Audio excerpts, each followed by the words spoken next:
Now question number 20 देखो, section B हम यहाँ पे स्टार्ट कर रहे हैं। तो question number 21, if sum of two number is 1215, दो नंबर ऐसे हैं जिनका सम ये है और उनका HCF है जो वो 81 है, then the possible numbers of pair of such number are, मतलब ऐसे दो नंबर कौन से होंगे, यानी बहुत सारे हो सकते हैं क्योंकि इसने आपको कहा पेयर ढूंढ के बताओ। तो ऐसे दो नंबर बहुत सारे हो सकते हैं जिनका HCF 81 होगा और उन दो नंबर को अगर हम ऐड करें तो वो 1215 के इक्वल होंगे। अब इस क्वेश्चन को देखो सॉल्व कैसे करेंगे। तो देखो हम सीधा यहाँ पे नहीं लिख सकते कि भाई a प्लस बी जो होगा वो 1215 होगा, ठीक है। क्यों? क्योंकि हमें यहाँ पे HCF दिया हुआ है, हमें इस तरह से यहाँ पे नंबर्स देखने हैं कि उनका नंबर जो HCF हो वो 81 है। तो देखो मैं आपको एक एग्जाम्पल से समझाती हूँ। लाइक कि मैंने यहाँ पर एक नंबर ले लिया 15 और एक नंबर ले लिया मैंने 21। इससे आपको समझ में आ जाएगा कि मैंने a प्लस बी क्यों नहीं लिया। अगर 15 के हम फैक्टर बनाते हैं तो ये 5 × 3 आता है। 21 के अगर हम यहाँ फैक्टर बनाते हैं तो ये 7 × 3 आता है। तो आप मुझे बताओ यहाँ HCF कितना आ रहा है। HCF आपका यहाँ पर क्या आ रहा है, 3 इधर भी है इधर भी है, दोनों की डिग्री यहाँ पे 1 है, तो HCF आपका 3 आ गया। तो वो दो नंबर जिनका HCF 3 है वो किसी न किसी नंबर से और यहाँ पे क्या हो रहे होंगे, मल्टीप्लाई हो रहे होंगे। 3 तो कंफर्म है, ये 3 तो 3 है, 3 यहाँ पर भी 3 है, यहाँ पर भी 3 है, क्योंकि HCF 3 दैट मीन्स कि ये जो नंबर है वो इन दोनों में कॉमन है। बाकी और भी तो नंबर होंगे उन नंबर को बनाने के लिए। तो अगर वो दो नंबर मेरे 15 और 21 है तो मुझे यहाँ पे 5 से मल्टीप्लाई करना पड़ेगा, यहाँ 7 से मल्टीप्लाई करना पड़ेगा। और भी बहुत सारे नंबर्स होंगे जिनका HCF यहाँ पे 3 है, अभी हम सिर्फ एक की बात करें। तो इस कंडीशन को देखते हुए अगर मैं 5 को यहाँ पे A ले लूं और 7 को अगर मैं B ले लूं तो वो नंबर मेरे यहाँ पे कौन हो जाएंगे, एक 3A हो जाएगा और एक मेरा यहाँ पर 3B हो जाएगा। ये नंबर इस तरह से हो जाएंगे। तो वो दो नंबर ऐसे होंगे जो 3 से मल्टीप्लाई होंगे और जिनका HCF यहाँ पर 3 होगा ही होगा, क्योंकि HCF 3 दैट मीन्स 3 उसके पास भी है इसके पास भी है। अब यहां पर भी यही बात हो रही है, वो दो नंबर जिनका HCF 81 है, तो 81 यहाँ पे दोनों में क्या होगा, कॉमन होगा। 81 यहाँ भी होगा, 81 यहाँ भी होगा, लेकिन उनसे कोई और नंबर्स भी मल्टीप्लाई हो रहे होंगे। तो वो नंबर्स को हम यहाँ पे A और B ले लेते हैं। तो अकॉर्डिंग टू जो हमने यहाँ पे सोल्यूशन किया है उसके अकॉर्डिंग यहाँ पे जो दो नंबर है जिनका ऐड हम कर रहे हैं तो 1215 आ रहा है। तो पहला नंबर आपका 81A होगा एंड दूसरा नंबर आपका 81B होगा। ये नंबर हमारे होंगे, ओनली ए भी नहीं होंगे, इनके प्रोडक्ट में ये HCF भी मल्टीप्लाई होगा, ठीक है।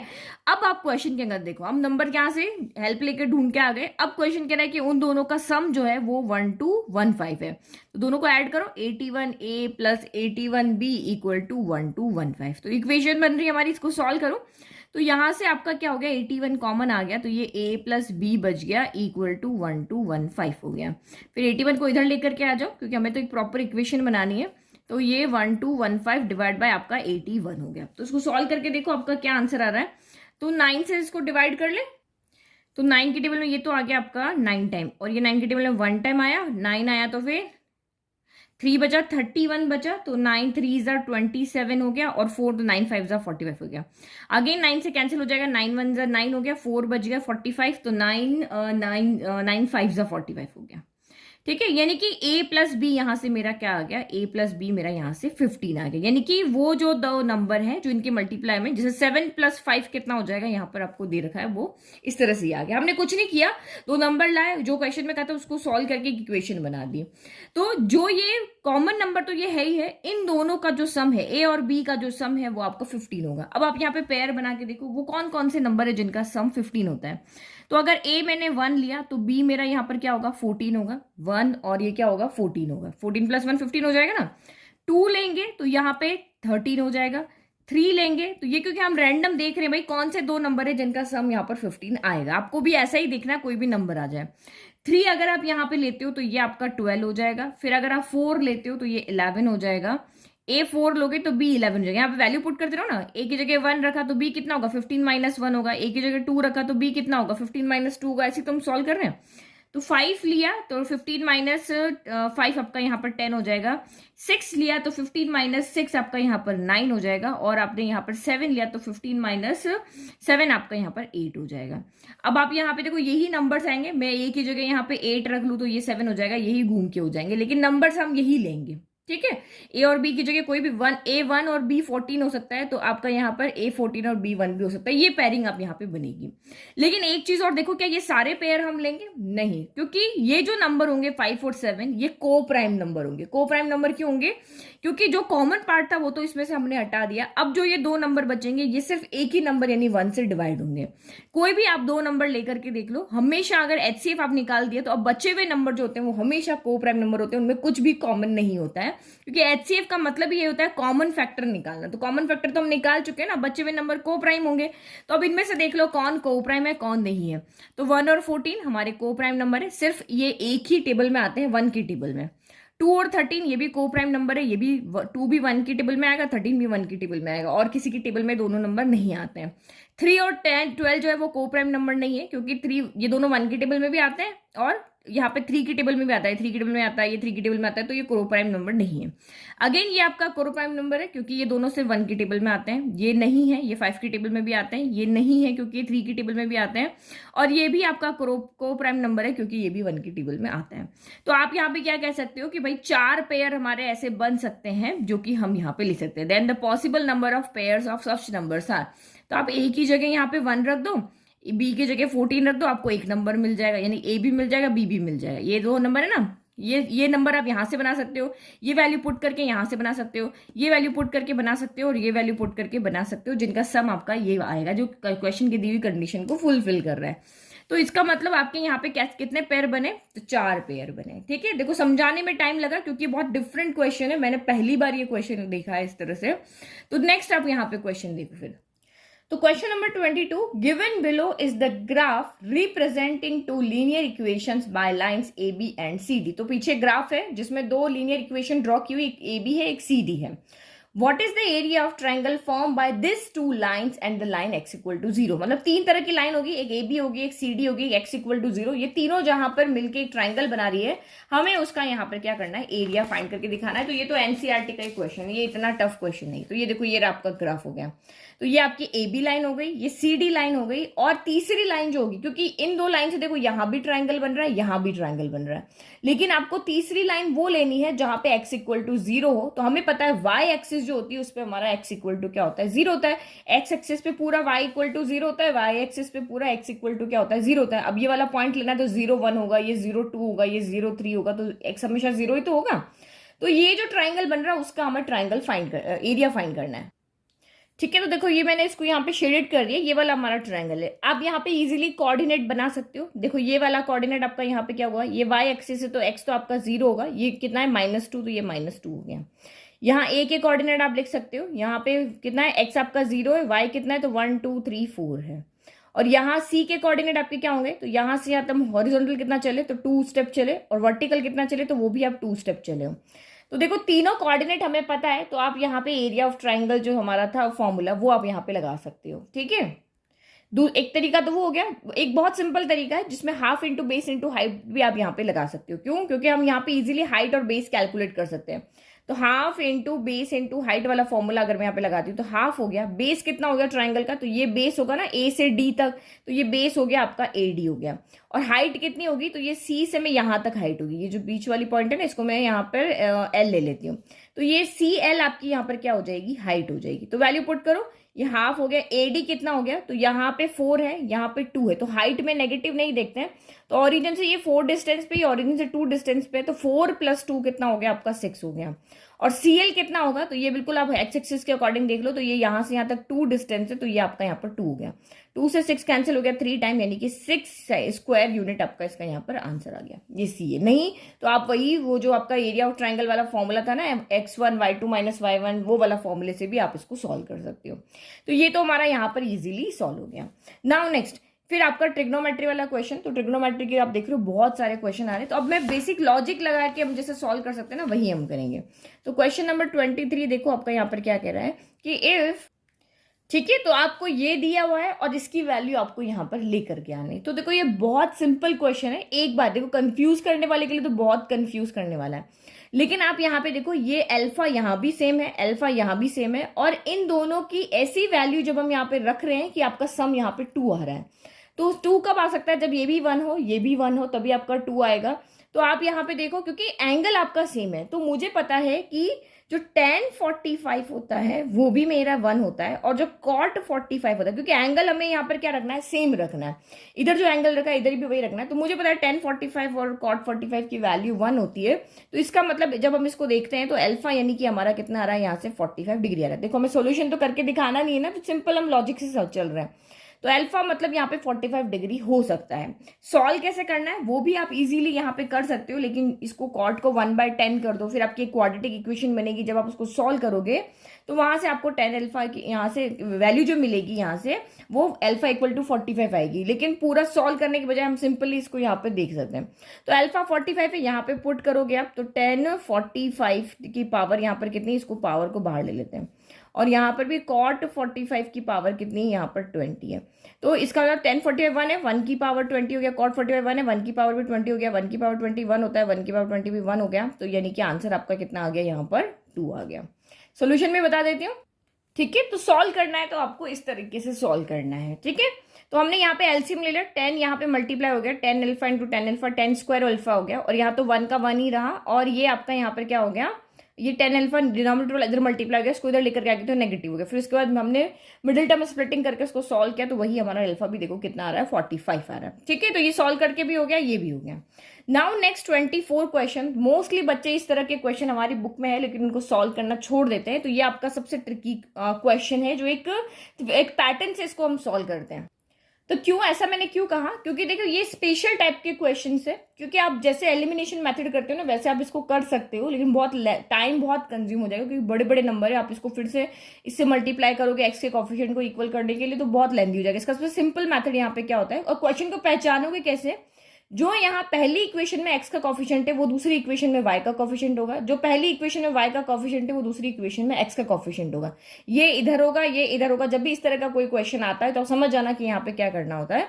तो इस तरह की इक्वेशन को सॉल्व करने के लिए पहले दोनों इक्वेशन को ऐड करना होता है, और एक बार इन दोनों इक्वेशन को सबट्रैक्ट करना होता है, ठीक है। और हमें वैल्यू किसकी चाहिए, यहाँ पर एक x प्लस वाई की वैल्यू चाहिए। तो एक बार ऐड करो, एक बार यहाँ पे क्या करो, सब्ट्रैक्ट करो। तो देखो ऐड अगर हम करेंगे, 7 + 1 8 हो गया, और 3 + 1 4 हो गया, 2 + 1 आपका 3 हो गया, 348 x हो गया। यहाँ भी दोनों को ऐड करेंगे तो 348 है, क्या नंबर सेम है, इक्वल टू 7 + 3 10 का 0 कैरी 1, तो ये आपका यहाँ पर 4 हो गया, और 1740 हो गया। तो अब यहाँ से दोनों नंबर कॉमन है, तो हम इसको यहाँ एक्चुअल में हम ये कर क्यों रहे, ताकि हम दो इक्वेशन लेकर आए। यहाँ से हमें x + y की इक्वेशन मिलेगी, यहाँ से हमें x - y की मिलेगी। तो 348 कॉमन निकाला, तो ये x + y इक्वल टू क्या हो गया, 1740 हो गया। तो x + y यहाँ से कितना हो गया, 1740 डिवाइड बाय 348 हो गया। तो बस अब आप इसको यहाँ पे सॉल्व कर लो। 348, देखो यहाँ पे 348 को 5 से मल्टीप्लाई करोगे तो ये पूरा आ जाएगा, क्योंकि 8 5 जब 40 आ रहा है तो यहाँ पे दिख रहा है। लेकिन आप 2 से सॉल्व कर लो पहले, जैसे आपको सॉल्व करना है, डायरेक्ट मुझे दिख रहा है यहाँ पर 5 आ रहा है, ठीक है। तो ये x + y आपका यहाँ से कितना आ गया, 5 आ गया। तो आपको क्वेश्चन में यही कहा है भाई x + y कितना होता है, तो ये तो हमें सीधा सा यहाँ पे मिल गया। दोनों इक्वेशन को ऐड करते ही ये हमें यहाँ पर मिल गया। अगर आपको पूछे x - y क्या है, तो इनको सॉल्व करने का यही तरीका होता है। यहाँ से आपको x + y की इक्वेशन मिलेगी, यहाँ से x - y की मिलेगी, दोनों को सॉल्व करेंगे तो x और y मिल जाएगा। तो जब आप इसको सब्ट्रैक्ट करोगे, क्योंकि मैंने कहा एक बार दोनों को ऐड करते हैं, एक बार दोनों को सब्ट्रैक्ट करते हैं, तो इन दोनों को सब्ट्रैक्ट करके 86x आएगा, यहाँ से आपका माइनस का 86y आएगा, और इक्वल टू यहाँ से 86 आएगा। तो 86 इधर से कॉमन लेके इधर डिवाइड कर देंगे, तो ये x - y इक्वल टू आपका यहाँ से 1 आ जाएगा। तो x - y की वैल्यू निकालने कहते तब भी निकाल लेते, x और y की वैल्यू निकालने के लिए कहते हैं, तो इन दोनों को एलिमिनेशन मेथड से सॉल्व करके x और y की वैल्यू यहाँ पर हम निकाल लेते हैं। नाउ नेक्स्ट देखो, तो क्वेश्चन नंबर 25 क्या कह रहा है, the LCM of 2 prime numbers p and q। तो दो प्राइम नंबर्स है p एंड q, जो यहाँ पर क्या है, p बड़ा है q से, इज 221। दो प्राइम नंबर है p q, जिसमें p बड़ा है q से, और उन दोनों का अगर आप एलसीएम निकालते तो 221 आ रहा है। तो आप यहाँ पे फाइंड करके बताओ 3p - q कितना होगा। तो हमें एक्चुअल में यहाँ पे p और q की वैल्यू निकालनी है। तो p और q की वैल्यू यहाँ पर कैसे निकालें, हमें कैसे पता चलेगा कि ये जो नंबर्स है वो p और q आएंगे कहाँ से। तो देखो इसने क्वेश्चन में सीधा से कहा है कि वो दोनों क्या है, प्राइम नंबर है। तो प्राइम नंबर में कुछ भी कॉमन नहीं होता। जैसे देखो 3 लिया, 2 लिया, 3 लिया, 5 लिया, 7 लिया। आप कोई छोटा सा एग्जांपल ले लो। जैसे लेट कि मैंने देखा कि वो नंबर 2 है और 3 है। अगर मुझे इन दोनों का एलसीएम निकालना पड़ता तो इनके फैक्टर अगर आप बनाते भी हो तो प्राइम नंबर्स के फैक्टर में कुछ भी कॉमन नहीं होता 1 के अलावा। तो इनका एलसीएम कैसे आता है? इन दोनों का प्रोडक्ट करके। किन दोनों का? इन दोनों का प्रोडक्ट करके, और मेरा यहाँ पर एलसीएम आ जाता है क्योंकि हमने प्राइम नंबर्स लिए हैं। अगर मैं 2 5 लेती तब भी एलसीएम 5 2 10 आता। अगर मैं 3 7 लेती तो भी एलसीएम मेरा 7 3 21 आता, क्योंकि दोनों में कुछ भी कॉमन नहीं है। एलसीएम तो यही होता है ना, कुछ भी कॉमन नहीं हो या हो। तो अगर कॉमन है तो हाईएस्ट पावर लेते हैं, नहीं कॉमन है तो वो नंबर को एज इट इज उठा के वहां पे लेकर क्या जाते हैं। एलसीएम निकालना तो आपको आता है ना। तो यहां से मैंने क्या देखा कि अगर वो दोनों नंबर प्राइम है तो इन दोनों का जो प्रोडक्ट होगा वो 221 के क्या होगा? इक्वल होगा। ठीक है, इन दोनों नंबर का जो प्रोडक्ट होगा, क्योंकि ये प्राइम नंबर्स हैं इसीलिए यहाँ पे एलसीएम जो होगा वो दोनों की मल्टीप्लाई के इक्वल होगा। अगर दो प्राइम नंबर है उनका एचसीएफ क्या होगा? तो एचसीएफ यहाँ पर होगा 1, क्योंकि यहाँ पे भी 2 1 जा 1 और 2 1 जा 2 हो गया, 3 1 जा 3 हो गया, तो 1 यहाँ पर कॉमन है। एचसीएफ तो कॉमन होना चाहिए ना। तो दो प्राइम नंबर उनका एलसीएम तो उनके प्रोडक्ट के इक्वल होता है और एचसीएफ जो होता है वो 1 के इक्वल होता है। ये छोटी छोटी चीजें आप यहाँ पर याद रखो ताकि ये ऑब्जेक्टिव क्वेश्चन को करने में आपको हेल्प करेगी। अब आपको यहाँ पे क्या करना है? 221 के फैक्टर बनाने। हमें ऐसे दो नंबर लेकर के आने जिसमें पी क्यू से क्या हो? बड़ा हो।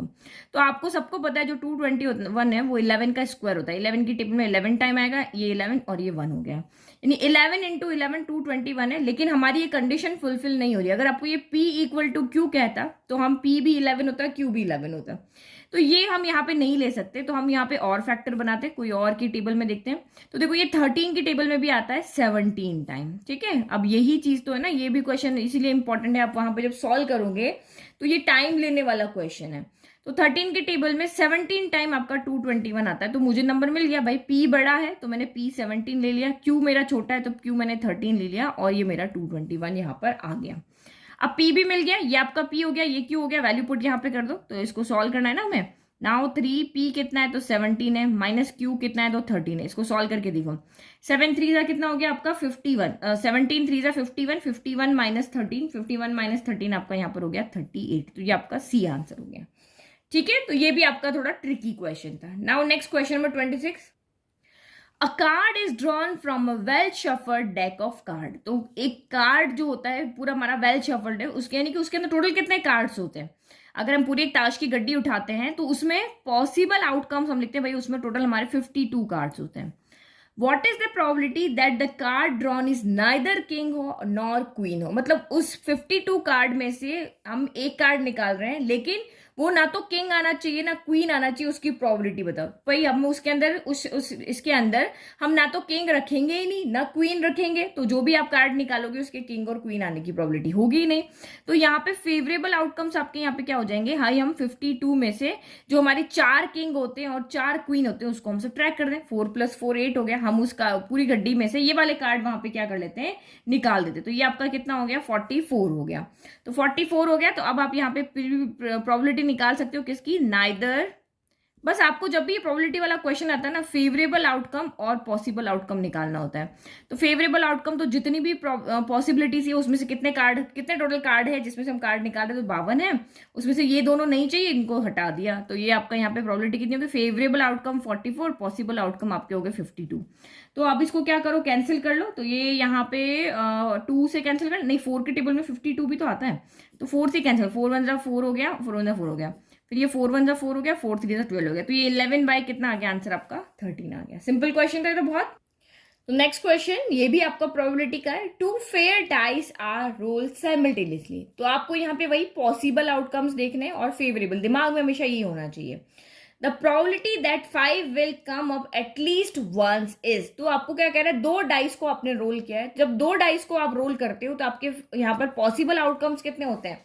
तो ये तो आपको बुक में ही टेबल दिख रही है। जब हम 2 डाइस को रोल करते हैं तो टोटल 36 पॉसिबल आउटकम मिलते हैं। 6 यहाँ है, 6 यहाँ है, पेयरिंग करते जाओ टोटल इनको काउंट करोगे तो 6 देखो the number of possible outcomes कितना आ रहा है? 6 6 जा 36 होता है। डाइस का जैसे 2 डाइस को रोल करो, इधर भी 2 इधर भी डाइस नहीं सॉरी कॉइन, तो 2 इधर भी 2 इधर भी 2 2 जा 4 होगा। वैसे डाइस पे 6 6 जा कितना हो जाएगा? 36 हो जाएगा। तो पॉसिबल आउटकम तो हमें मिल गए 36। ठीक है, यहां से हमने देख लिया। फिर अब हमें चाहिए फेवरेबल आउटकम। तो फेवरेबल आउटकम के लिए उसने क्या कंडीशन दी है कि the probability that 5 will come up at least 1, एक बार वहां पर 5 आना चाहिए। तो कैसे लिख सकते हो, देखो 1 के साथ 5 आ सकता है, 2 के साथ 5 आ सकता है, 3 के साथ 5 आ सकता है, 4 के साथ भी आ सकता है, 5 के साथ भी आ सकता है और 6 के साथ भी आ सकता है। फिर ये पहली डाइस पे नहीं, सेकंड डाइस पे आपके 5 आए थे, अब यही आपके क्या हो सकता है, फर्स्ट डाइस पे भी, यहाँ पर भी तो 5 आ सकता है, तो ये इसको उल्टा कर दो। पहले पे 5 आ गया, दूसरे पे 5 आ गया, तीसरे पे आपका यहाँ पर 5 आ गया, मतलब पहले 5 आया बाद में आपका ये आया। अच्छा ये मैंने सेम लिख दिया, ऐसे हो सकता है ना, अभी देखो उसमें दिखाती हूँ। फिर ये पहले पे 5 दूसरे पे 4 आ गया, ये तो रिपीट है, तो सेम नंबर है, इसको वापस नहीं लिखेंगे क्योंकि हमारा जो डायगोनल वाले होते हैं वो सारे सेम नंबर वाले होते हैं। और ये 5,6 आ गया। तो इसने कहा the probability that 5 will come up at least 1। तो मैं आपको लिखना सिखा रही हूँ ताकि आपको पूरा का पूरा वहां पर ये टेबल ना बनाना पड़े। तो एटलीस्ट 1 मतलब कम से कम एक बार आना चाहिए, ज्यादा बार जितनी आ सके उतना आ सकता है। तो यहाँ देखो एक कम से कम एक बार आना चाहिए, तो एक बार पहली डाइस के ऊपर 5 आ गया, तो ये पहली डाइस है ना, तो 5 देखो ये रह जाएगी, यही तो नंबर लिखे 5 1 5 2 5 3 5 4 5 5 5 6। और इस दूसरी डाइस पे 5 आ जाए तो ये सेकंड टर्न पे आ गया। तो ये आपका यहाँ पर क्या होगा, ये कॉमन है ना 5 5, ये बार बार नहीं लिखेंगे। ये देखो ना, ये लाइन, एक ये वाली लाइन ले रहे हैं, एक ये वाली लाइन ले रहे हैं, इसमें ये वाला ओवरलैप हो रहा है ना, ये वाला नहीं लिखेंगे। तो टोटल फेवरेबल आउटकम्स कितने हो गए, तो बिना आप यहाँ पे इसको टेबल को बनाए भी कर सकते हो, 1 2 3 4 5 6 7 8 9 10 11 हो गए। यानी कि 11 जो हमारा यहाँ पर क्या हो गया, फेवरेबल आउटकम्स हो गया। यहाँ पे लिख लेते हैं 11। तो वही प्रोबेबिलिटी आप इजीली फाइंड कर सकते हो, probability of 5 will come at least 1 से यहाँ पे आपका क्या हो जाएगा, तो favourable outcome upon possible outcome. तो फेवरेबल आउटकम आपके यहाँ पे कितना है 11, पॉसिबल आउटकम कितना है 36। तो ये तो दोनों किसी से कैंसिल नहीं होते, तो ये हमारा यहाँ पर आंसर हो गया। फिर अगेन आपका ट्रिग्नोमेट्री का क्वेश्चन आ गया। फिर से आप यहाँ पर देखो ट्रिग्नोमेट्री के बहुत क्वेश्चन आए हुए, तो भाई देख लेना, इस चैप्टर को अच्छे से करना है। तो क्या कह रहा है, if 1 plus sine square alpha जो है वो 3 साइन एल्फा कॉस एल्फा के इक्वल है, then the values of cot alpha, cot alpha की क्या वैल्यू होगी, अब यहां से फाइंड करके बताओ। तो जब भी इस तरह का क्वेश्चन आता है ना, ये साइन कॉस में आपको इक्वेशन दी हो, आपको कॉट कहे या कॉस कहे, तो सिंपल एक तरीका होता है इस तरह के क्वेश्चन को सॉल्व करने का। देखो छोटी छोटी ट्रिक्स आपको यहाँ पर याद रखनी पड़ेगी।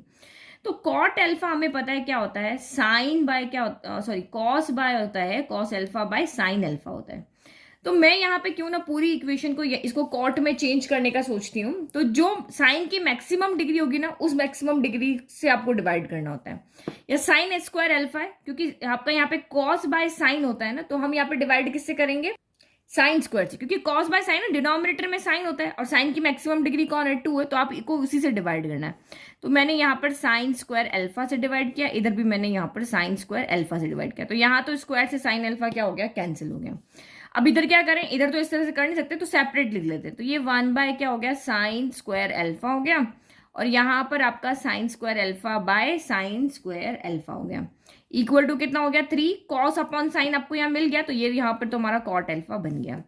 1 बाय साइन क्या होता है, तो कॉसेक स्क्वायर एल्फा हो गया, 1 बाय साइन कॉसेक होता है ना, तो कॉसेक हो गया। और यहाँ पे तो साइन स्क्वायर से साइन स्क्वायर कैंसिल हो गया, तो यहाँ पे कितनी बार कैंसिल हुआ, 1 टाइम। बहुत से बच्चे इसको छोड़ देते हैं, 0 हो गया, नहीं ये 1 होगा।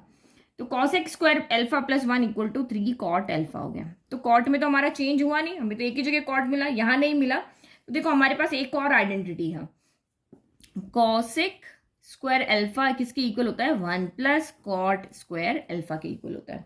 तो बस अब यहां से हमने इसको भी इक्वेशन में चेंज कर दिया, ये क्या हो गया मेरा 1 plus cot square alpha plus 1 यहाँ पे है ही, इक्वल टू 3 कॉट एल्फा हो गया। तो मुझे क्या दिख रहा है, यहाँ पर मुझे एक पूरी क्वाड्रेटिक इक्वेशन दिख रही है कॉट की फॉर्म में। तो ये कॉट स्क्वायर एल्फा हो गया, प्लस का 3 कॉट एल्फा, उधर जाके माइनस का 3 कॉट एल्फा हो जाएगा, और 1 प्लस 1, तो ये आपका यहाँ पर 2 हो गया। बस ये क्वाड्रेटिक इक्वेशन बन गई है। अब आप इसको सॉल्व कर लो, जब आप इसको सॉल्व कर लोगे तो आपका यहाँ पे कॉट की वैल्यू आ जाएगी। देखो आपको वैसे भी ऑप्शन में 2 वैल्यू दिख रही है ना, तो 2 वैल्यू देख के आइडिया लगा लो कि यहाँ पे क्वाड्रेटिक इक्वेशन बनने वाली है। तो 2 1 जा क्या होता है, 2 होता है, तो प्लस करने पर आपका 3 आना चाहिए, तो 2 प्लस 1 3 हो गया। बिल्कुल डायरेक्ट हम यहाँ पे कर रहे हैं, क्योंकि अच्छे से डीप में एक्सप्लेन मैंने जब एनसीईआरटी बुक के क्वेश्चन सॉल्व कराए तब करवा दिए, यहाँ पे मैं सारा एक्सप्लेन नहीं कर रही। 2 1 जा 2 है, प्लस करने पर 3 आना चाहिए, तो 2 प्लस 1 होता है, तो इस 3 की जगह पे आप यहाँ पे रख दो 2 प्लस 1, और ये cot alpha as it is हो गया, और प्लस 2 इक्वल टू 0। बस अब इसको यहाँ पर सॉल्व कर लो। तो ये कॉट स्क्वायर एल्फा हो गया, -2 कॉट एल्फा इधर से जाएगा, इधर से माइनस आ रहा है, इधर से कॉट आ रहा है, तो -2 कॉट अल्फा हो गया, इधर से माइनस गया तो -1 इंटू कॉट अल्फा हो गया, प्लस का 2 इक्वल टू 0। देखो इन दोनों को ऐड करोगे तो -3 कॉट अल्फा आएगा। कॉमन लो, फर्स्ट 2 में से आपका कॉट अल्फा कॉमन आ रहा है, तो यहाँ से 1 माइनस, नहीं 1 नहीं, कॉट अल्फा -2 बचा। यहाँ पे जो भी साइन होता है हमेशा वो कॉमन आता है, कुछ भी नहीं है तो 1 कॉमन है। तो यहाँ से क्या हो गया, कॉट अल्फा पॉजिटिव हो जाएगा, 2 आपका यहाँ पर नेगेटिव, क्योंकि हमने बाहर नेगेटिव साइन लिया ना, तो जो नेगेटिव पॉजिटिव हो गया, जो पॉजिटिव वो नेगेटिव हो गया। बस सॉल्व करो, जो आपका ब्रैकेट है कॉमन उसको तो एक साथ लिख दो, कॉट अल्फा -2, और एक यहाँ पर आपका क्या हो गया, कॉट अल्फा -2 हो गया ना, और एक कॉट अल्फा -1 हो गया। रखो अब इनको 0, ये क्यों बार इसको सॉल्व करो ना। तो जब कॉट अल्फा -2 इक्वल टू 0 है तो दिस इम्प्लाइज कॉट अल्फा कितना है आपका +2 है, और जब आपका कॉट अल्फा -1 इक्वल टू 0 तो दिस इम्प्लाइज कॉट अल्फा आपका यहाँ पर क्या है, 1 है। तो यानी कि हमें 2 वैल्यू मिली, एक 2 मिली, एक 1 मिली है, तो 1 2 कहो या 2 1 कहो एक ही बात है। ठीक है, वैल्यू ढूंढ के लानी थी ना हमें। तो the vertices of a parallelogram in order are A B C D, ये लिखे हुए हैं, देन एक्स वाई इज, तो बी के पास y है, सी के पास x है, तो आपको कहा है कि ये सारी पैरेललोग्राम की वर्टिसेस हैं, आप x और y की वैल्यू यहाँ पर फाइंड करके दिखाओ। तो ये बिल्कुल बुक का क्वेश्चन है, बुक में आपका एग्जाम्पल नंबर 10 है, 166 पेज नंबर पे। ये देखो ये रहा, if the points are the vertices of a parallelogram taken in order, find the value of p। तो यहाँ पे आपको एक पैरेललोग्राम की प्रॉपर्टी पता होनी चाहिए कि डायगोनल जो है पैरेललोग्राम के वो एक दूसरे को बाइसेक्ट करते हैं। इस प्रॉपर्टी से अगर आप इसको सॉल्व करोगे ना तो ये बहुत इजी हो जाएगा। अदरवाइज ये अगर आप डिस्टेंस से कैलकुलेट करोगे तो फॉर्मूला आपको यहाँ पे सॉल्यूशन बहुत लेंथी हो जाना है। तो जब भी पैरेललोग्राम का ये वाला क्वेश्चन आता है हमेशा यही वाला मैथड आप यहाँ पर लगाना। ठीक है, तो ये फिगर बना लिया। इसका मतलब क्या हो गया कि डायगोनल एक पैरेललोग्राम के एक दूसरे को बाइसेक्ट करते हैं। बाइसेक्ट करने का मतलब ए बी, ए सी और बी डी का जो ये इंटरसेक्टिंग पॉइंट है ना, ये मिड पॉइंट होगा। मतलब बी डी का मिड पॉइंट और ए सी का मिड पॉइंट यहाँ पर क्या होगा, कॉमन होगा। The coordinates of mid points of A C equal to coordinates of mid points of B D. तो मिड पॉइंट फाइंड करने का फॉर्मूला होता है x1 plus x2 by 2, y1 plus y2 by 2। तो करो यहाँ पे x1 प्लस x2 बाई 2, तो ये आपका हो गया x प्लस 1 बाय आपका 2 हो गया, और जब y1 प्लस y2 बाई 2 तो ये आपका यहाँ पर हो गया 6 प्लस 2 बाई 2 हो गया। फिर इधर भी करो, यहाँ पे x1 प्लस x2 तो यानी ये आपका हो गया 4 प्लस 3 बाई 2 हो गया, और यहाँ पर हो गया आपका 5 प्लस y बाई 2 हो गया। तो कोऑर्डिनेट सेम होंगे, x वाला x के सेम होगा, y वाला y के सेम होगा। तो ये आपका यहाँ पर क्या हो गया, x प्लस 1 बाई 2 जो है वो आपका 7 बाई 2 के इक्वल हो गया, और ये 6 प्लस 2 यानी 8 बाई 2, 8 बाई 2 यानी जो 4 है वो आपका 5 प्लस y बाई 2 के इक्वल हो गया। बस इसको सॉल्व करो, यहाँ डिनोमिनेटर में 2 से 2 कैंसिल हो गया, तो x यहाँ से कितना हो गया 7, प्लस का 1 इधर आया -1, तो x इक्वल टू आपका यहाँ से 6 हो गया। फिर y की वैल्यू 4 2 जा कितना हो गया 8 इक्वल टू 5 प्लस y हो गया। तो दिस इम्प्लाइज y कितना हो जाएगा 8 माइनस 5 हो जाएगा, तो यानी कि यहाँ से y इक्वल टू हमारा कितना आ गया 3 आ गया। तो x 6 है और y 3 है, तो ये 29 का आंसर आपका यहाँ पर क्या हो गया, ये हो गया। x कॉमा y बोला तो x पहले आएगा y बाद में आएगा, और y कॉमा x बोला तो y पहले आएगा x बाद में आएगा। ये आंसर आप हमेशा ध्यान से लगाना। In the given figure, question number 30 देखो, in the given figure angle ACB कौन सा है आपका, ये वाला एंगल है, तो इसको एंगल 1 कर देते हैं, और CDA तो ये वाला एंगल है, इसको हम एंगल 2 कर देते हैं। तो ये फिगर के अंदर एंगल 1 एंगल 2 के इक्वल है, AC आपकी 8 सेंटीमीटर है, AD आपकी 3 सेंटीमीटर है, देन आपको BD यहाँ पर फाइंड करना है। तो जब भी इस तरह से ट्राइंगल, 2 ट्राइंगल आपको यहाँ पे दिख रहे हैं, 2 क्या 3 दिख रहे हैं, एक ये दिख रहा है, एक ये दिख रहा है, एक पूरा एक यहाँ पर ट्राइंगल दिख रहा है, और कुछ साइड हमें दी होती है और कोई एक हमें फाइंड करनी, तो हमेशा आप एक ही काम करो, 2 ट्राइंगल को यहाँ पर सिमिलर कर लो। अब कौन से 2 ट्राइंगल को सिमिलर करोगे, तो आप यहाँ पर देखो, एक हम बड़ा वाला लेते हैं, जो गिवन है उसी के अकॉर्डिंग देखेंगे। एक ABC ट्राइंगल में एंगल 1 गिवन है और ADC ट्राइंगल में एंगल 2 गिवन है, तो जो गिवन है उसी के अकॉर्डिंग हम यहाँ पे लेंगे। तो इन ट्राइंगल एक आपने ABC ले लिया एंड एक ट्राइंगल आपने ADC ले लिया, क्योंकि एंगल 1 इक्वल टू, अब अगर हमें इनको सिमिलर प्रूफ करना है तो हमारे पास कुछ चाहिए भी तो होगा सॉल्व करने के लिए, ताकि इनको सिमिलर करें, रैंडम थोड़ी ना कोई ले लेंगे। तो एंगल 1 और एंगल 2 को देखते हुए एंगल 1 ABC ट्रायंगल में ABC ले लिया, एंगल 2 आपका ADC ट्रायंगल में तो मैंने यहाँ पर ADC ले लिया।